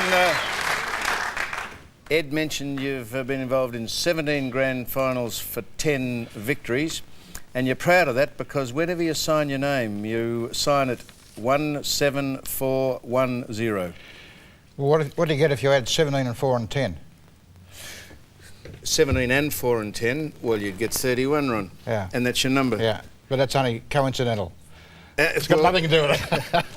Now, there's a bit of a story behind that. I saw Tony Lockett start to sign his goals in his autograph. He also had his Guernsey number, and he signed 1,330 goals, whatever it was. And it was funny, about a month ago he saw me sign an autograph, and I signed a number because I decided, well, that's a very good idea about an autograph. An autograph should be something more than just a scribble, because often I see an autograph and I say to the kid, who's that?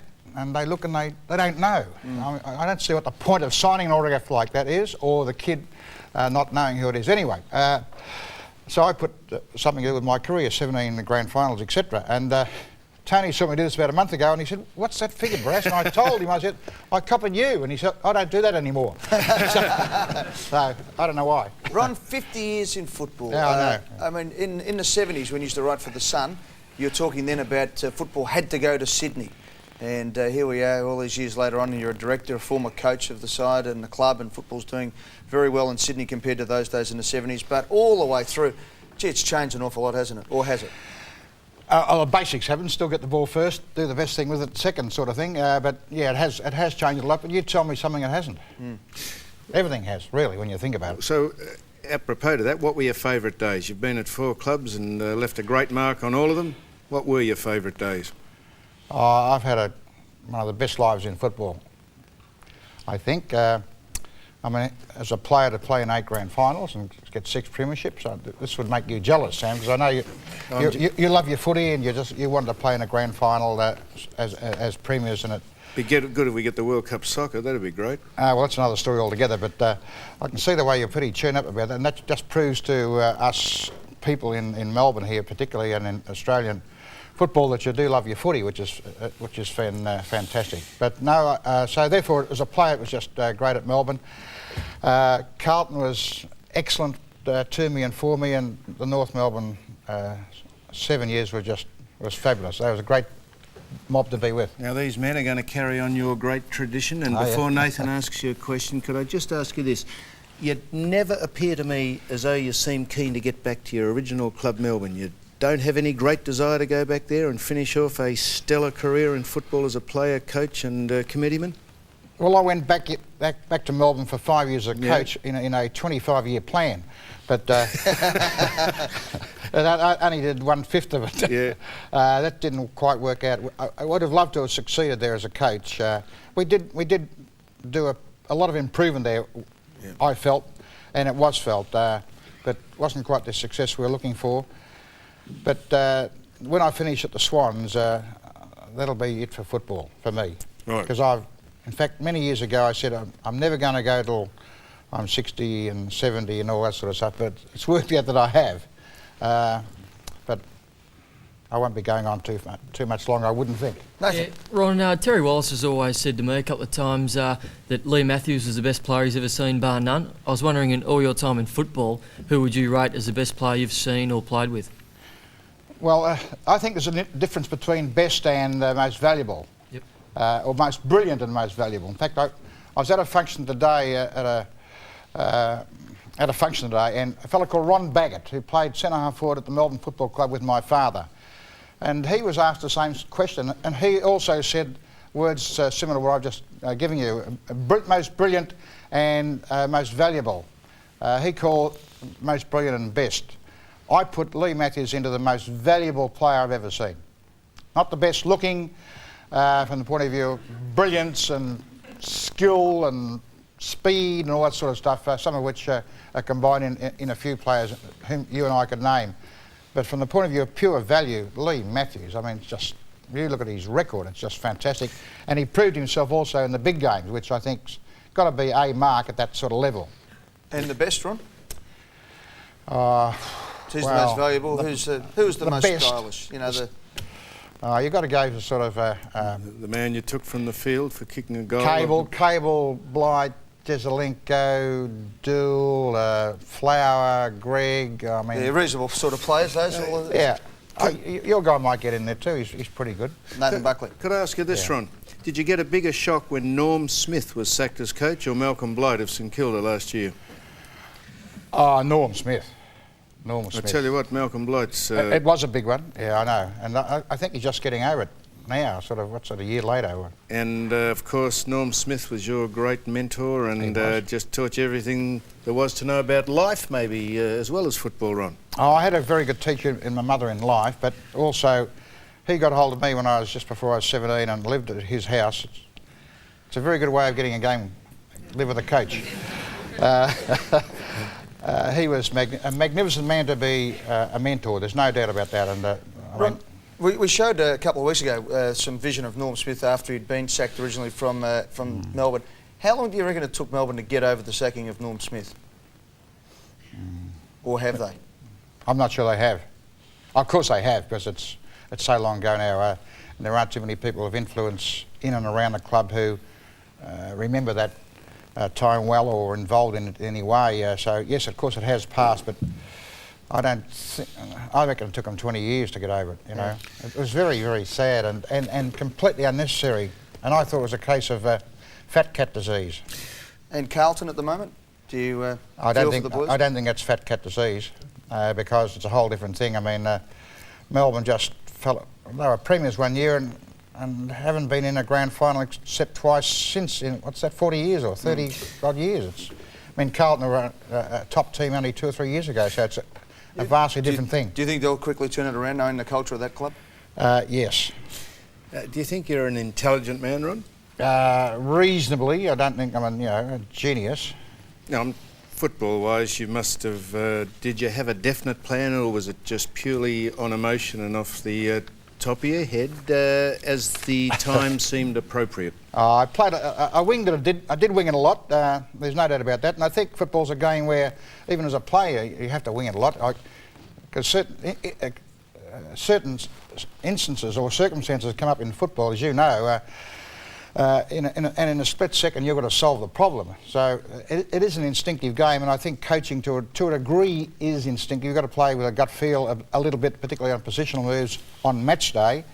But apart from that, I try to figure out a lot of things. And I had the best background in football, and I only fluked on it, as in I was born into the Melbourne Football Club, so therefore I become involved with Norm Smith. So I'm coached for 12 years with the coach of the century in the whole country, the AFL coach of the century. I went to work with Len Smith for 7 years, and to me he's the father of modern football.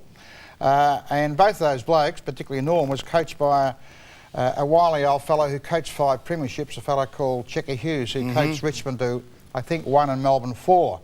So the lineage, and I can remember a couple of years off from when I became a coach, I didn't want to be a coach. I saw Norm Smith being hassled by a committee at Melbourne, and here he is, the best coach in Australia, and he's getting a hard time. So I thought, who would want to be a coach? I mean, it's stupid. But of course, when people start talking about becoming a coach, well, adrenaline takes over, and away it all happened. Ron, one final one just before we have a look at some of your old teams, who they play this weekend. I read during the week Mike Sheen did a whole series in the Herald Sun, which was fantastic to read over. His check is in the mail, Mike. He did a fantastic stuff the last 3 or 4 days in the Herald Sun. You said there that you now feel the loss of your father at the age you are now, which is 66, more than you did when you were maybe 5 or 6 years of age. Yeah, I do. I suppose that when you're an adult, things mean more to you, because you know what, a lot more than a kid of 5 or 6. Kids that age would get through it, I won't say easily, not at the time, but breeze through it compared with a person later on. I do feel that way. I'm not quite sure why. Maybe I didn't cry enough. I don't know. Yeah. Is there anything that sticks out for you that you feel that you missed? I mean, the obvious things are there, but what's the one thing that really tugs at your heartstrings now? Just my father, and my mother died a young age of 62, and I mean, she was quite a woman, my mother. Yeah. She was. But I've been surrounded by very good people in my work life and football life and media life. Good on you, lad. This is the man who broke my nose down at Geelong. Did he? He belched it, did he? The second year I was playing. Yeah. I didn't do it on purpose. No, he backhanded me and broke it. Did I? I've told you that plenty of times. You said, yes, I remember it well. Gee, it's a fairly big club, that one, these days, Ron. But anyway. Anybody wanted to break Sam's nose? Everybody has. Trev. Well, Ron, there's some talk about calling the Premiership Cup the Ron Barassi Cup.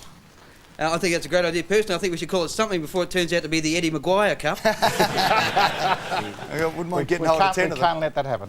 We can't, mate. And we can't let him get hold of it. Although they're going to... You still hate Collingwood, don't you? No. Yes, you do. No, I'm really mellow. I've gone really soft. Have you? Yeah, I just sort of... I just got a distaste for them. Let's move on. We'll be here till the Today Show otherwise. Ron, we're going to get you to look at some of your old sides here. West Coast isn't one of them, but Melbourne certainly is. Let's have a look at West Coast and Melbourne. Sunday afternoon at Subiaco. Melbourne travel well, but do they travel this well? Because Peter Matera, Pryor, Embley and Carroll are in. Richard Taylor has been omitted from the side. That lost to the Bulldogs last week by 51 points at Optus Oval. That's the old gag about they're like Guinness, aren't they? They just don't travel. The West Coast Eagles, but at home they are deadly, just as Fremantle is as well. Let's have a look at Melbourne. And the Melbourne side, 9 wins and 9 losses. They're in 9th position, 9-9-9. There you go. Stephen Powell, Ross Funk, Luke Williams, Stephen Phoebe comes in. Good to see Phoebe's back in for the Demons. Troy Broadbridge, unfortunately, did his knee, is out for the rest of the season. They were beaten by 5 points and, well, they should only put their hand out for about a fifth of their pay because that's all that they played, really, Richo, wasn't it? They turned it on and nearly got you. Yeah, I think we were 46 points up with about 15 minutes to play and they nearly got us, but we managed to get there, so it was good for us, bad for them, I guess, and I think it'll be hard for them going over to West Coast this week. They obviously haven't lost a game at home, and I think they'll win again this week. The Coasters, quick tips. Yeah, West Coast at home. West Coast for me. All right, Ron, West Coast and Melbourne. I couldn't go for anyone else but Melbourne. Fair enough. Ron, he's the man of the moment. Would you have Wayne Carey in a side that you coached? I've got nothing to do with it, even though I've been on the board. Even though he's in Sydney as we speak? Yes, but personally I would, yes. So in fact, I said right after the incident, I said it'll all blow over, cool down, etc., and people will be back to being their normal professional selves. Why wouldn't you want a great player? I mean, the one question would be, of course, physically, is he okay physically? But you'd have doctors and physios check that out, I would think. But the other business is incidental. No, it's not incidental, but you've got to move on from those sort of things, Sam. All right, let's have a look at the next game, and it is the Kangaroos in Sydney. This will test you out. Ron, you have to tip somebody here. John Blakey is in, and Shane Clayton has been omitted from the Kangaroos side, who are in 7th position. They need 2 more wins, at least 2, to make it. And the Kangaroos' run home is this game against Sydney, Carlton at Colonial, Hawthorn at the MCG and West Coast at Monaco. So it's a reasonable run for the Kangaroos if they can get over Sydney this week. All right, let's look at the Sydney Swans. And the changes here, Shawball in with Brockman, Mott and Nix have both been omitted. So Matthew Nix out of the side for the Sydney Swans, which is no good for him, obviously, but also he's a pretty good player when he is going. So it's disappointing that his form has seen him be omitted. Boys, a quick tip here and we'll get Ron's thoughts. Yeah, Kangaroos for me. Yeah, North Melbourne. Yep, 3 for Kangaroos. And this game at the SCG, a Kangaroos home game. Well, they're in form, aren't they? I mean, they have done a marvellous job this year, you've got to say that. And the Swannies have been very up and down. Form indicates the Kangas, but I'm going for the Swans. Oh, no, the Kangaroos. It's shocking, isn't it? Kangaroos beat Geelong up and they'll beat the Swans up. All right, and if they do that, they will look like they could well make the finals too. A great effort for the Kangaroos. Ron Barassi's 50-year legend tribute dinner. What about this? February 15th. Put it in your diary, all football fans. Now, it's $140 per head now. The reason why it is so affordable, and this is for a... No, don't laugh. 140. Most of these nights are $500,000 a head. It has been put at Colonial deliberately for people to be able to come. The money isn't going to anyone's pocket. The money will go to Legacy, Ron's favourite charity. And the whole group of people have got behind this, led by Ron Joseph, and Athol Hodgetts is doing all the bookings and things like this. Ross Oakley is also involved, and you can call those numbers. Now, we need sponsors for this, and I'll give you a tip if you're a sponsor out there, because what it'll do, it is going to underwrite the football supporters being able to come to the dinner. So rather than charging $1,000 a head, it's going to be open slated for 5,000 people to be able to come along. So sponsors can get involved by ringing Athol Hodgetts and or give Channel 9 a ring tomorrow, and we'll give you the number for Athol Hodgetts. But the thing about this also, we're very proud to announce that the 9 Network have been involved, and we will be doing a special tribute for those people who can't get there. We'll be doing a special television special on the life and times of the great Ron Barassi, and we know that Ron's had a tremendous association with the 7 Network over the years, but I think we're all going to put down the guns for 5 minutes and just do a real tribute, because the money going to legacy is significant as well. But also I think the fact that the organisers, instead of trying to squeeze every dollar out of this, of trying to make it as open as possible for as many people to come to one of the great nights of football, I think this will be just one of the greatest nights. Yep. It will be. It'll be fantastic. From what I understand, because these guys are all mates of mine, and every time I ask, they say, "Shut up, Ron, we're looking out of it. Just shut up, just keep out of it." You know, so I've kept out of it, but I do know they're going to put on a fantastic show, and these guys are not in the business, but they're that close to it. They know all the angles. They'll have a fantastic night. I've got no doubt about that. I can tell you, it's going to be a ripping night. And also, I did work here for 2 years with the kids' show. You did too, didn't you? Yeah. And at Channel 10. And at Channel 10, yeah. And one of the greatest And at Channel 2. You've been through more stations than the Southern Aurora, Ron. And one of the greatest accolades you can get, Ron, is me giving you my... unlike Matthew's never heard one of them, you would know every one of those, so I want you to take that, and I want you to play that in front of whoever, and Ron, you'll have a sensational night. Well, thank you very much, Sam. And I can back up Sam's words, because I have been out with him at times after midnight. Why did I start this? He didn't have a crack at you, did he, Ron? Oh, he's not that way. No. You haven't changed, have you? Well, a little bit, but not to the full extent yet, Ron. The way I'm going, I might shortly. Gentlemen, just before we go to the break, we have got a sensational competition coming up, thanks to Women's Day. Women's Day, there it is. We'll just get a shot over here. Got any boys? Make sure we get a shot of that. That's Women's Day. Women's Day is offering you the chance to win the ultimate footy prize for your father, for the father in your life. It's the footy prize of a lifetime. How about this? It could be for your dear old dad. All you have to do is tell us why your dad is Australia's greatest football father. Send us a photo of him decked out in all his footy gear and tell us why he is the best man in football. One reader will win 5 tickets to the AFL Grand Final. Just part of a fantastic prize that includes, how's this? Flights, accommodation, a Panasonic family home entertainment package, a year's supply of Carlton United Brewery's beer, and tickets to the footy show. There you go. It doesn't get any better than that. That is absolute football heaven. All you have to do is send it to us, Australia's greatest football father, with the photo of him decked out in all his footy gear. Details, to find out how you do it, you've got to get Women's Day. It's as simple as that. So get out tomorrow, and amongst the magnificent stories, Penelope and Nicole, they meet at last. That's a big story. You want to get involved in that one. Surprise chef weeps for dad. Jailbait, the stars behind bars. Sam? What? Thank you. Claudia's pregnant. Why Hoax is coming home, and your chance to win that magnificent footy show offer. There you go. Women's Day. Buy it. Win the prize. Ron, congratulations on 50 years of footy. We can't wait till February. It's going to be a wonderful night. And thanks for joining us on the footy show. We appreciate it. Thanks, Ron Barassi.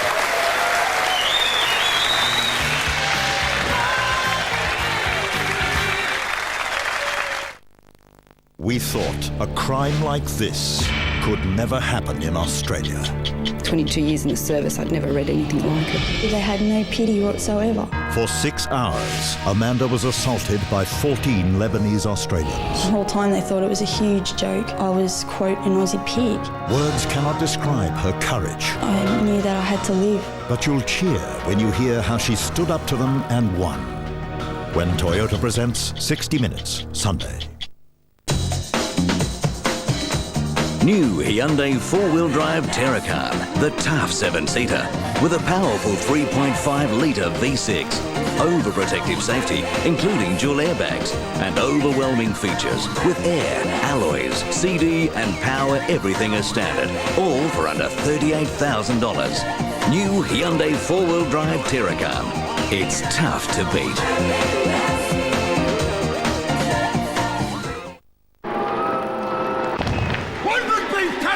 slice of cheese! Only $1.45! Two big beef patties and 2 slices of cheese! $2.45! That's ridiculous value! 3 big beef patties and 3 slices of cheese! $3.45! So much meat for so little money! The BK Flame Grilled Single, Double, Triple Cheeseburger offer. Only at Burger King. At Officeworks, upgrade your technology and save. Save $50 on this Canon color printer. Save $100 on this Kodak digital camera. And this Hewlett-Packard OfficeJet was $4.99, now $3.99. Upgrade your technology and save now at Officeworks. I took a vow of poverty, of chastity, and of humility. They didn't mention anything about Jarrah Chocolate.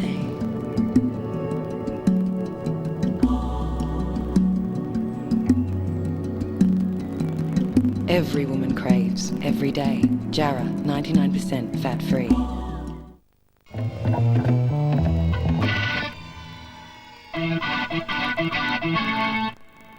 Shoot, create, share with the new HP Pavilion 712A PC featuring the Intel Pentium 4 processor and the HP PSC 950 all-in-one colour printer. There are no limits to your imagination.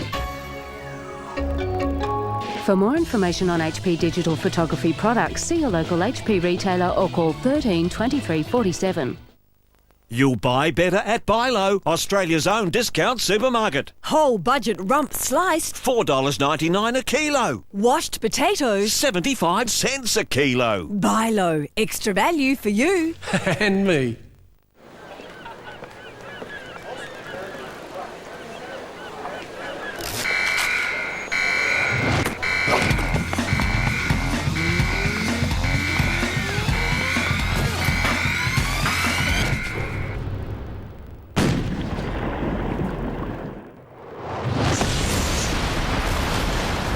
First it's a mint, then it's a gum. New sugar-free Excite, tiny but mighty. The Footy Show, proudly brought to you by Mars Free Bars and Hyundai. Happily enjoying a great season.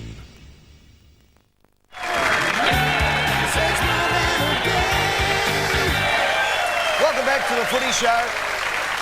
And in one of the most significant announcements in recent times for the AFL, a huge result today for football, not only at AFL level but right the way through to grassroots level, with the National Australia Bank announcing it is now the major sponsor of the AFL Pathway program, which takes into effect the Rising Star Award, the Under 16 and 18 Championships, the Draft Camp, Club Development Awards, Staff Volunteer programs, the Australian Institute of Sport AFL Scholarship programs, just to name a few. So grassroots football and the initial early years of developing AFL talent has been underwritten now by the National Australia Bank. The man who has been named the ambassador of that program is our own Gary Lyon, and he joins us on the line from Banyule.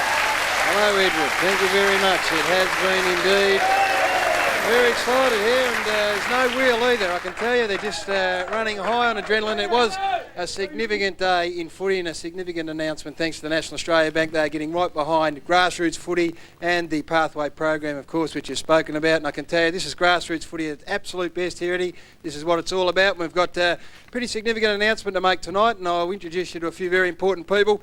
Wayne Jackson, the CEO of the AFL, known as Jacko down here at Banyule, has wandered down too, and Wayne, you haven't had a round of applause like that for a while, mate. No, it's great to be here. It should come more often then. Yeah, and it is a big day for footy, big day for the development of the game. It is. We're absolutely thrilled to bits with the support from the National Bank, and what's very important about this partnership is that, Gary, the funding and the support and the packages that are available go to footy clubs around the country below the elite AFL level and below the state league level, but back to the clubs from where young kids actually go into our camps, etc. So the National have been just terrific. We've done a lot of work with them over the last 6 months or so, and we've reached an agreement for the next 5 years. and basically what they will be doing is providing packages, including about 40 footy jumpers per club, about 25 footies, an IBM computer and a software package, so the volunteers actually work. These footy clubs have got more effective tools to be able to do that, so they've been terrific. They have indeed, and the man who, the National Australia Bank representative here tonight's Ed Goff. Ed, the National, a huge company, of course. Why would you get involved with footy? Well, to be honest, Gary, magnificent. I give applause out pretty easily here, Ed, I'll tell you. It's the first time in a while that a banking official's got applause, Gary, I can tell you. A bit of a social responsibility to give something back to the community, and if we can develop grassroots football at the same time, then good as gold. Good as gold, it is. A wonderful award. Now, the first of the National Club Awards, Eddie, goes to a young man here who grew up here at Banyule. It was in his backyard. He started playing footy in the under-10s. His name's Brent Stanton. And Brent, congratulations on behalf of the National and the AFL. He's a very popular young man down here. And Brent has just been involved in the National Under-16 Carnival and has been named as the first recipient of the National Club Development Award.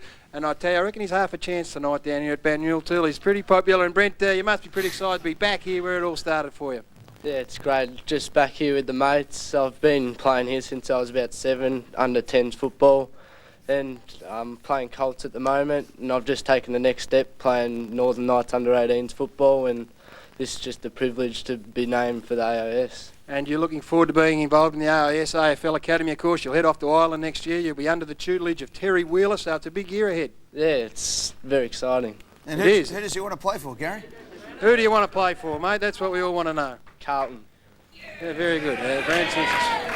And Mick Moran here is the president. Mick, you must be delighted to have recognition, first of all, for developing the lights of young Brent here, but also the magnificent package, which includes a computer. You've probably had a shot of it in the background. A footy, of course, a MyOb package to help run the club. I mean, makes a real difference, doesn't it? Yeah, to junior football, to all the volunteers that run these sort of clubs, not just Banyule, but all junior footy clubs, not only in Victoria, but around the nation, is terrific, and we've got to thank the National for it. We do indeed, Eddie. So, I mean, it's a big day down here at Banyule. We thank the National Australia Bank, of course, for their support for grassroots footy. And really, it wraps it up. We've got the... Specky McGee selling well too here, Redwood. We've got the open fire cranked up, and it might be a pretty long night, but we do applaud the National Australia Bank and the AFL. It's a wonderful initiative, and grassroots footy's alive and well. Good on you, Gary. You've picked up another ambassadorship, mate. Fantastic. Doing it just for the love of the jumper too, aren't you? No chance at all. Good on you, Gary. Stay there, mate. Sorry, Trev. I was going to say, Specky McGee, he gets any more plugs, we'll have to call him Specky Maguire soon. Hey, the National Rising Star Award, and there's $20,000 up for grabs now for this. We've got 3 of the nominees on the table tonight. From the Western Bulldogs, this week's nominee in round 11 is Jordan McMahon. Alongside him from the Tiger, well, actually alongside him is from St Kilda, Xavier Clark, and alongside him is David Roden from Richmond.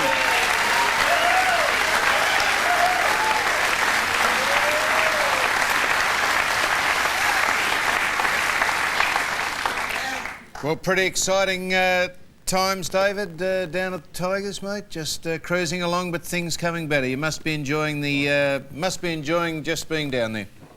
Yeah, it's been pretty good, especially last week. Definitely getting up after 9 hard weeks. It was good to get a win, as Matty said, and yeah, things are going good down at Tigerland. And David, being a good Broadmeadows boy, mate, if you win the $20,000, you could buy the town hall. And Xavier? They call him X at St Kilda. And we've seen him play too, and he's a marvellous young player, and just fitting into it, just easing into it, mate. Nothing startling, but tough at the top, is it? Nah, not too tough, Sammy. But nah, it's been good. The boys down at Saints have been fantastic, and starting to play good footy towards the end of the year, and just can't wait to get a brand new start next year. And Jordan, you don't look as though you're too robust at this stage, but you've got to have something inside there, mate, because you wouldn't be out there if you didn't.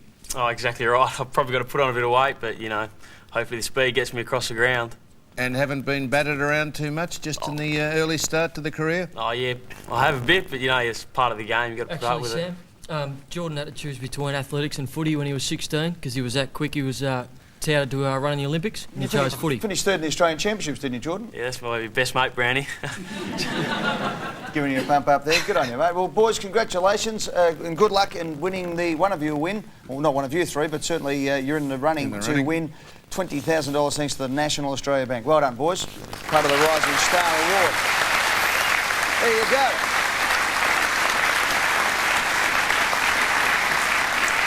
All right, let's quickly get into the teams. It's getting late, so we'll whip through them now. Carlton are up against Port Adelaide.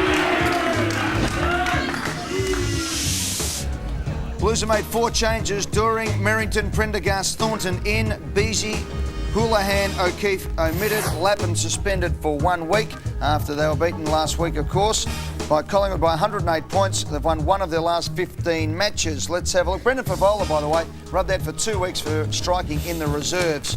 So a big question mark over Brendan Favola's future, you'd think, down at Optus Oval. Port Adelaide, no question about their future. They're travelling beautifully. 42-point winners over St Kilda. They're second on the ladder, 14 wins, 4 losses. Roger James and Alan Murray is 20 years of age. He is from the Murray under-18s, picked at 35 in the national draft, so they're blooding young players as they go. Nick Stevens and Michael Stevens out of the side, both suspended for 2 weeks. Quick tip, boys. Yeah, you can't go past Port Adelaide. Yeah, Port too good. Port for me, Ed. Port, Ed. All right, there you go. Contest. We'll take a break. We'll be back with the AFL... What are we calling this? The Hot 50. The hottest 50 bodies in football right after the break.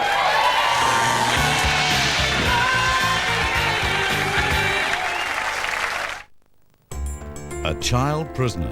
They used to lock me up in the bedroom. Held captive in her own home. It hurt. Linda's amazing story of survival.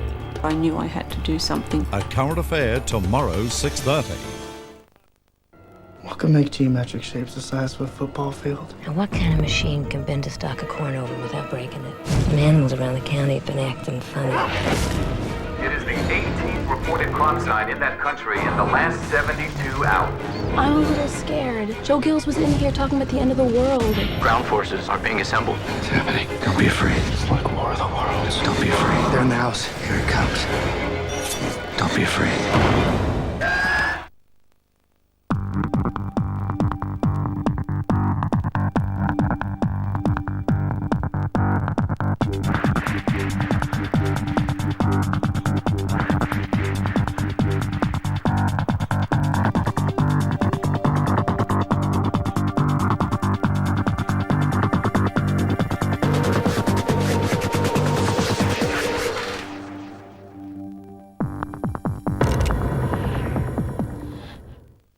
Thanks, Barnsey. All right. And why don't you sing it? Some people always want more. Get more from the original. KFC's original bacon and cheese fillet burger. 11 herbs and spices plus bacon and cheese. Nothing beats the original. Today's lesson is brought to you by Maya. Until this weekend, you can get 20% off toys. Some exclusions apply. But this offer must end this weekend. So, hurry.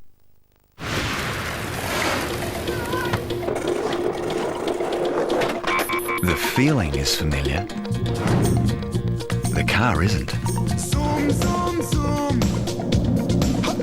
The Mazda Estina SP20. Yeah, zoom, zoom, zoom, zoom. Zoom, zoom, zoom. Yeah, yeah, yeah. Same feeling. Zoom, zoom. New form.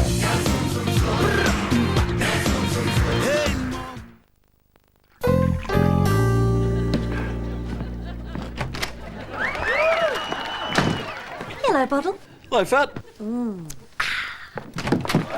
Yellow Bottle. No, Fat. How you doing? Great taste.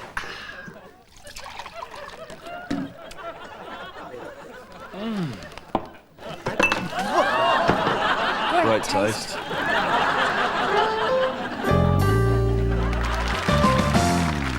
Prices crash with Homart's $10 million stock sellout. Enamel cook sets are crazy $15. 12-piece cook sets with 2-year warranty $79.99. Heavy-duty fry pans from a hot $10. Captain's chairs now only $15. Sale on now. It is the 18th reported crime site in that country in the last 72 hours. I'm a little scared. It's happening. Don't be afraid. It's like War of the Worlds. Don't be afraid. They're in the house. Here it comes. Saturday, all new Body and Soul shows what people really think when bald men cover up. Infidelity, how to spot a cheating partner. Plus, 6 weeks to a bikini bod. Body and Soul, 7 o'clock Saturday on 9.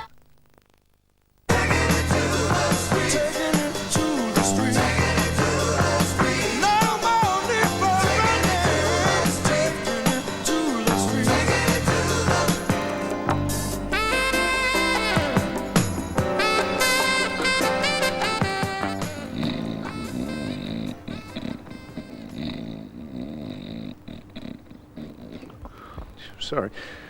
Even Carlton training puts you to sleep these days. John Elliott has come out and said that the players are going to be placed on a performance-based contract. That is, you get a kick and we'll pay you. In that case, based on this year's form, I'm tipping that joint over there will be a Salvation Army soup kitchen by next June. Let's go out to Anthony Koutafidis and Lance Whitnell country, Laylaw, and see what the punters out there think. How are you, Sammy? All right, Dale, what's going on? Nothing much, mate.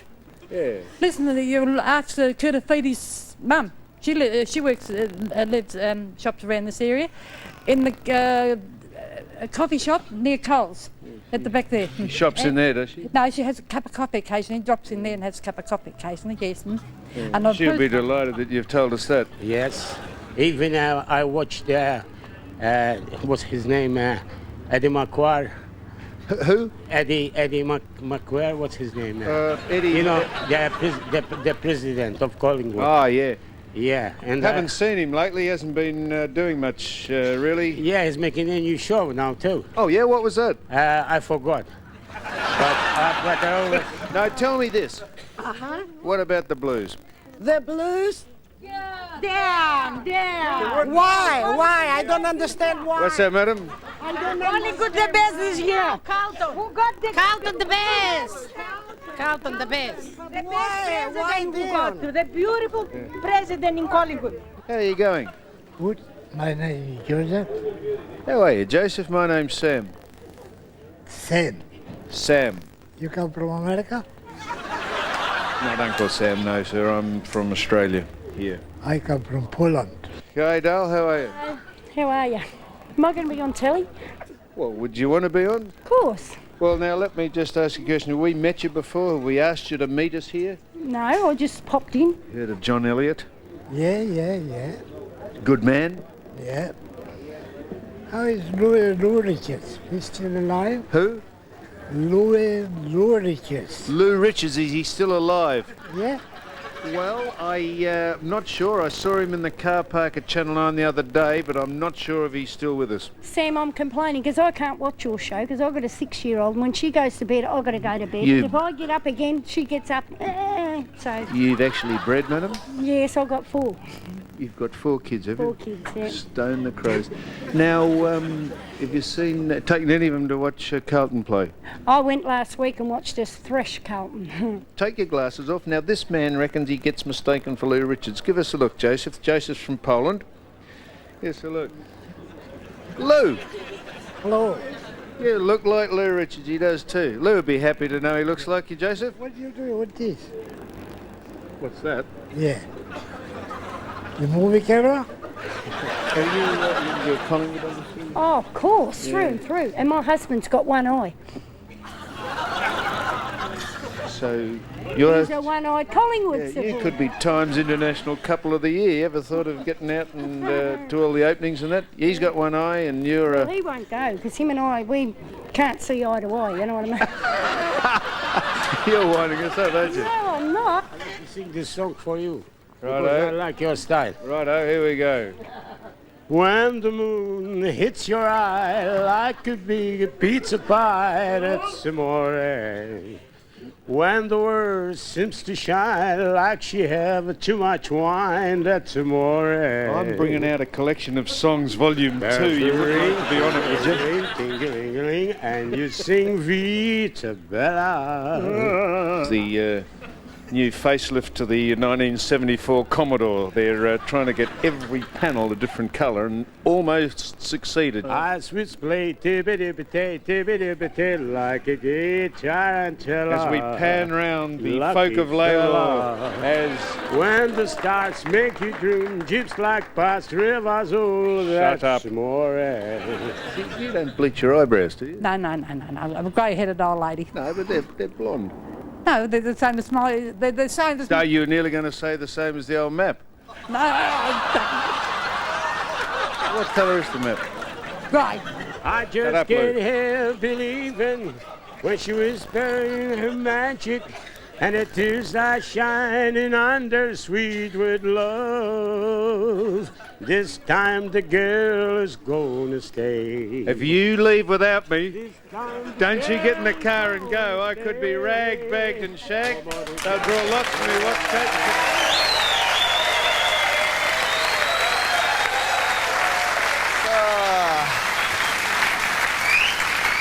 There you go. It's all happening in Laylaw. AFL footy record this week. The Hot 50 competition is on to find the hottest footballer in the caper. We welcome tonight Susie Wilkes and Roland Roccacelli.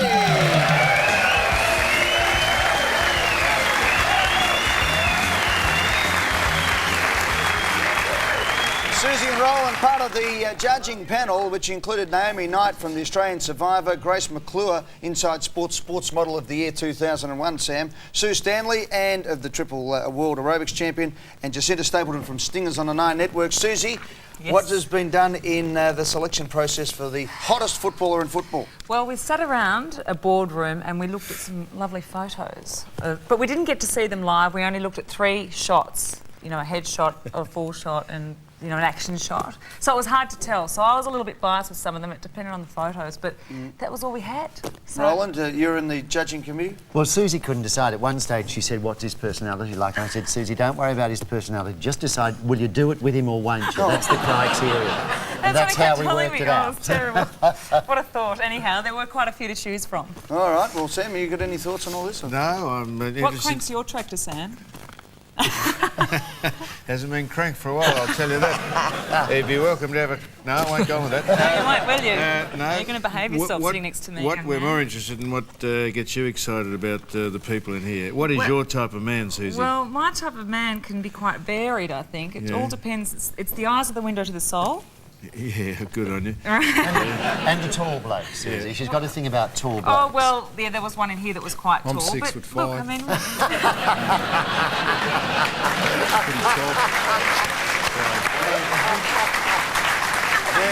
Richard, she's got a thing about tall blokes. She doesn't like them. Trev? If I stood on Maddie's shoulders, I'd be 12 foot tall. All right, well, let's go through them. These are the top 8. Let's go then. Oh, Paul Lecurri, I love him, I can tell you. That does it for you. You do it with him, would you, Ed? Oh, I love liquor, don't worry about that. Yeah, well, so he looks as though butter wouldn't melt in his mouth. It does a little bit. Turn rancid, I reckon. Now, look at the numbers on the bottom of the screen there, and if you can, you probably have to squint to see it there. 0428 Footy. Now, what you have to do is SMS, and if you want to vote for Paul Lecurri, you dial, as I said, 0428 Footy or 0428 36689, and you text message Paul, P-A-U-L, and we'll be able to get back to you. The competition closes midnight on the 18th, 2002. Now, the lucky winner picks up a magnificent Hyundai, the car, for the player of your choice. So all the fans out there who loves liquor, get into it. Now, if you're a Ben Cousins man, you do the same thing and you text Ben. Tell us a bit about Ben. Well, you like Ben more than I do, I think. Well, no, Ben, we were talking about Ben, and I said to Susie she liked his arms. I said, well, you certainly wouldn't get away from him. No, I like the name Ben, though. The name's a good name. You've got to think about things like that. Sort of boy next door. Roland likes the name Ben too. Used to have an old mate, didn't you? What was your surname, Sam? Dover. So far, Susie. Sorry, I did. So far, Susie. Sorry, what, yes? So far, Susie, do you like Ben or liquor? I beg your pardon. That's what he called him. I don't see anybody by that name here, I'm afraid. I don't know what you're talking about. You call him liquor? Yeah, that's his nickname. That's right. You like Ben. So who's winning? Who's up to the into the clubhouse first? No one's coming to the clubhouse with anybody. Anyway. All right, the next one now, there's Big Brad Ottens. What do you reckon about that, Richo? Is he a hot 50 competitor? Yeah, he is, and his nickname's Big Sexy, and this is for the reasons why. Look at him. There he is. 6 feet 6. So He looks like Ben Affleck a bit, doesn't He does, yeah. Ben 6 Affleck. feet 6. Affleck. Big Affleck. feet. Affleck. I said Affleck. All right. No, I said. One at a time, one at a You're time, right. team. Let's move on to the next one. Trent Crode is the next selection from Fremantle. Oh, he's a popular one. I'm not sure about the hairstyle though. I think I need to sort of get it at the sides and ruffle it up a bit. Did you because say it you're looks not? like it just got out of bed. Did you say you're not sure about the hairstyle? Could I immediately draw attention? Look, what about that for hairstyle? Look at that. It's even though it's symmetrical at least. It's just kind of Trent lopsided. Crode, so get on the number there, 04281 Footy if you like Trent. Put Trent. Daniel G in Siracusa. Guido from the Bulldogs. Here he is. Have a look at Guido, looking very pensive there. What do you reckon about him, Brownie? I reckon the extended families of the Gene Syracusas will be on the text as we spoke, trying to get Gio across the line there. Yeah. I was telling Big family. I was telling you that Gin Syracuse is actually, if you translate it into Italian, it actually means donkey. Yeah, I think he's got big ears. Is that right? Big ears, yes. Actually, I think I think Daniel is quite attractive. He's got, you know, nice eyes, nice expression in the face there. Next one is Matthew Lloyd, the perennial favourite down there. What do you reckon about that, James? It's not what I reckon, it's what Susie reckons. Sorry? No, he asked me what I thought, and I said it's not what I think, it's what you think about Matthew Oh, Lloyd. no, but he might like to know what you think too. 04281 Footy. Matthew and I are very close, but not quite that close. And Matthew, from Geelong, Kent Kingsley, Sam, one of following in your great tradition of being the Leviathan of Cardinia Park these days. Yeah. Now, do you like Kent? Kent has nice eyebrows.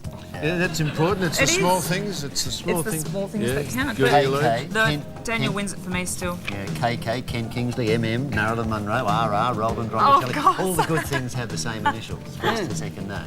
They do.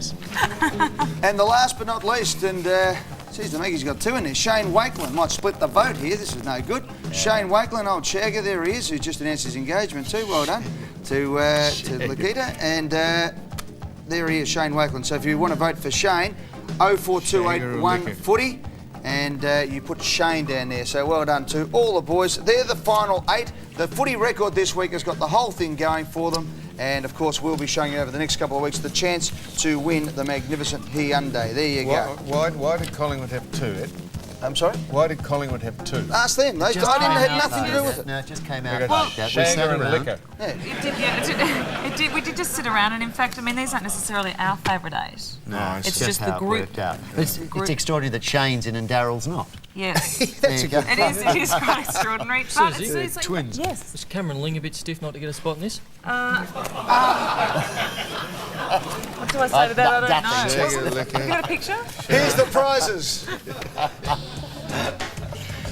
will win the Hyundai Tiburon V6 Sports Coupe featuring quad-cam V6 engine, a close ratio 6-speed manual or Tiptronic style automatic with 17-inch alloy wheels and 6-speaker CD, valued at $41,880 from Hyundai.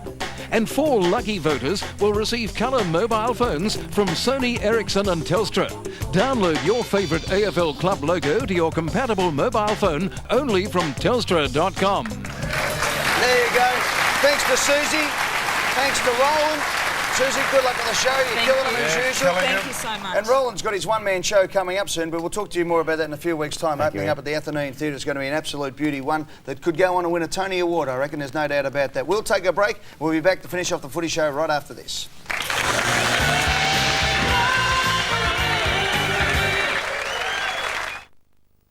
Gary Sweet. What do you think I'm testing? My patience? Rebecca Gibney. Trust you're not making this statement as an expert. Yes, he killed him. It's a fact. And newcomer Jacinta Stapleton. I can ring up some people, get a listen. Whoopie-doo. How long have you been in undercover? 10 minutes? So what? One of television's most acclaimed dramas begins a new chapter. You walk in here with your command culture and you tear down everything we've worked hard to build up. A whole new attitude. The all-new Stingers returns 9:30 Tuesday on 9. To top up your family's omega-3 DHA, you could lead the life of the Inuit Eskimo. Their omega-3 rich diet has contributed towards their healthy lives.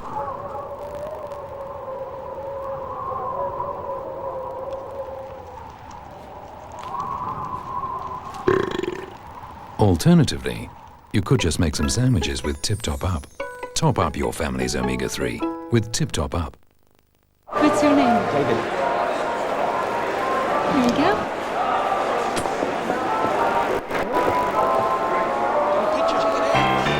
You'd be popular too if you were running out Ford laser elect sight sedans for just $18,990, including air conditioning, CD player, power windows, power mirrors, remote central locking, and now $1,000 of free petrol, all for just $18,990. That's just $500 more, but only till we've run out, and only from your Ford dealer.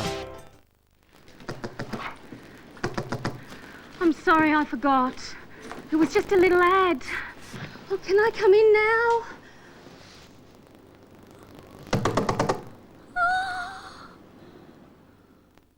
Thanks, Barnesy. All right. Hey, why don't you sing it? Some people always want more. Get more from the original. KFC's original bacon and cheese fillet burger. 11 herbs and spices plus bacon and cheese. Nothing beats the original.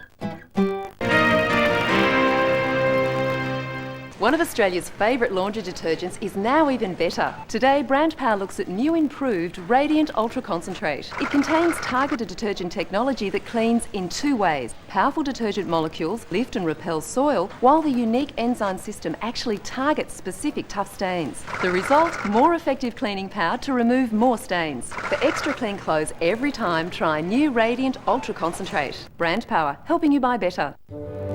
I joined the Navy about 3 years ago. In the Solomon Islands, we had to go in to do an evacuation, and we took on just under 500 people. If there was a job that needed to be done and there wasn't anyone around to do it, it didn't matter what your rank was, you just got in and did that job. Yeah, it was good. They were very, very thankful for really small little things that we did. Were little to us, but enormous to them. Who's got great deals on Michelin? Bob has. 13-inch Michelin for most small cars, just $75. And 15-inch Michelin for most family cars, just $109 from Bob. Bob who? To top up your omega-3, you could lead the life of the Inuit Eskimo, or try Tip Top Up. 2 servings increase the average daily intake of omega-3 DHA by 50%. Your choice. Top up your family's omega-3 with Tip Top Up.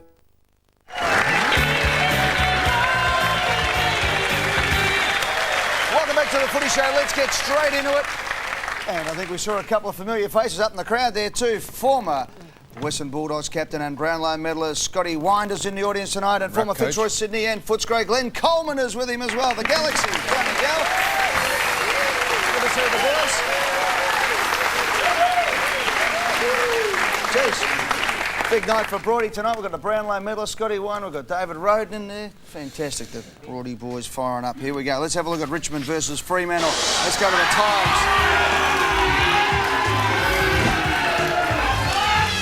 Kane Pettifer is out and Andrew Cracker is in. There you go. Richo, bit of Cracker magic back in the side. Yeah, Andy's been back at Coburg for a few weeks, but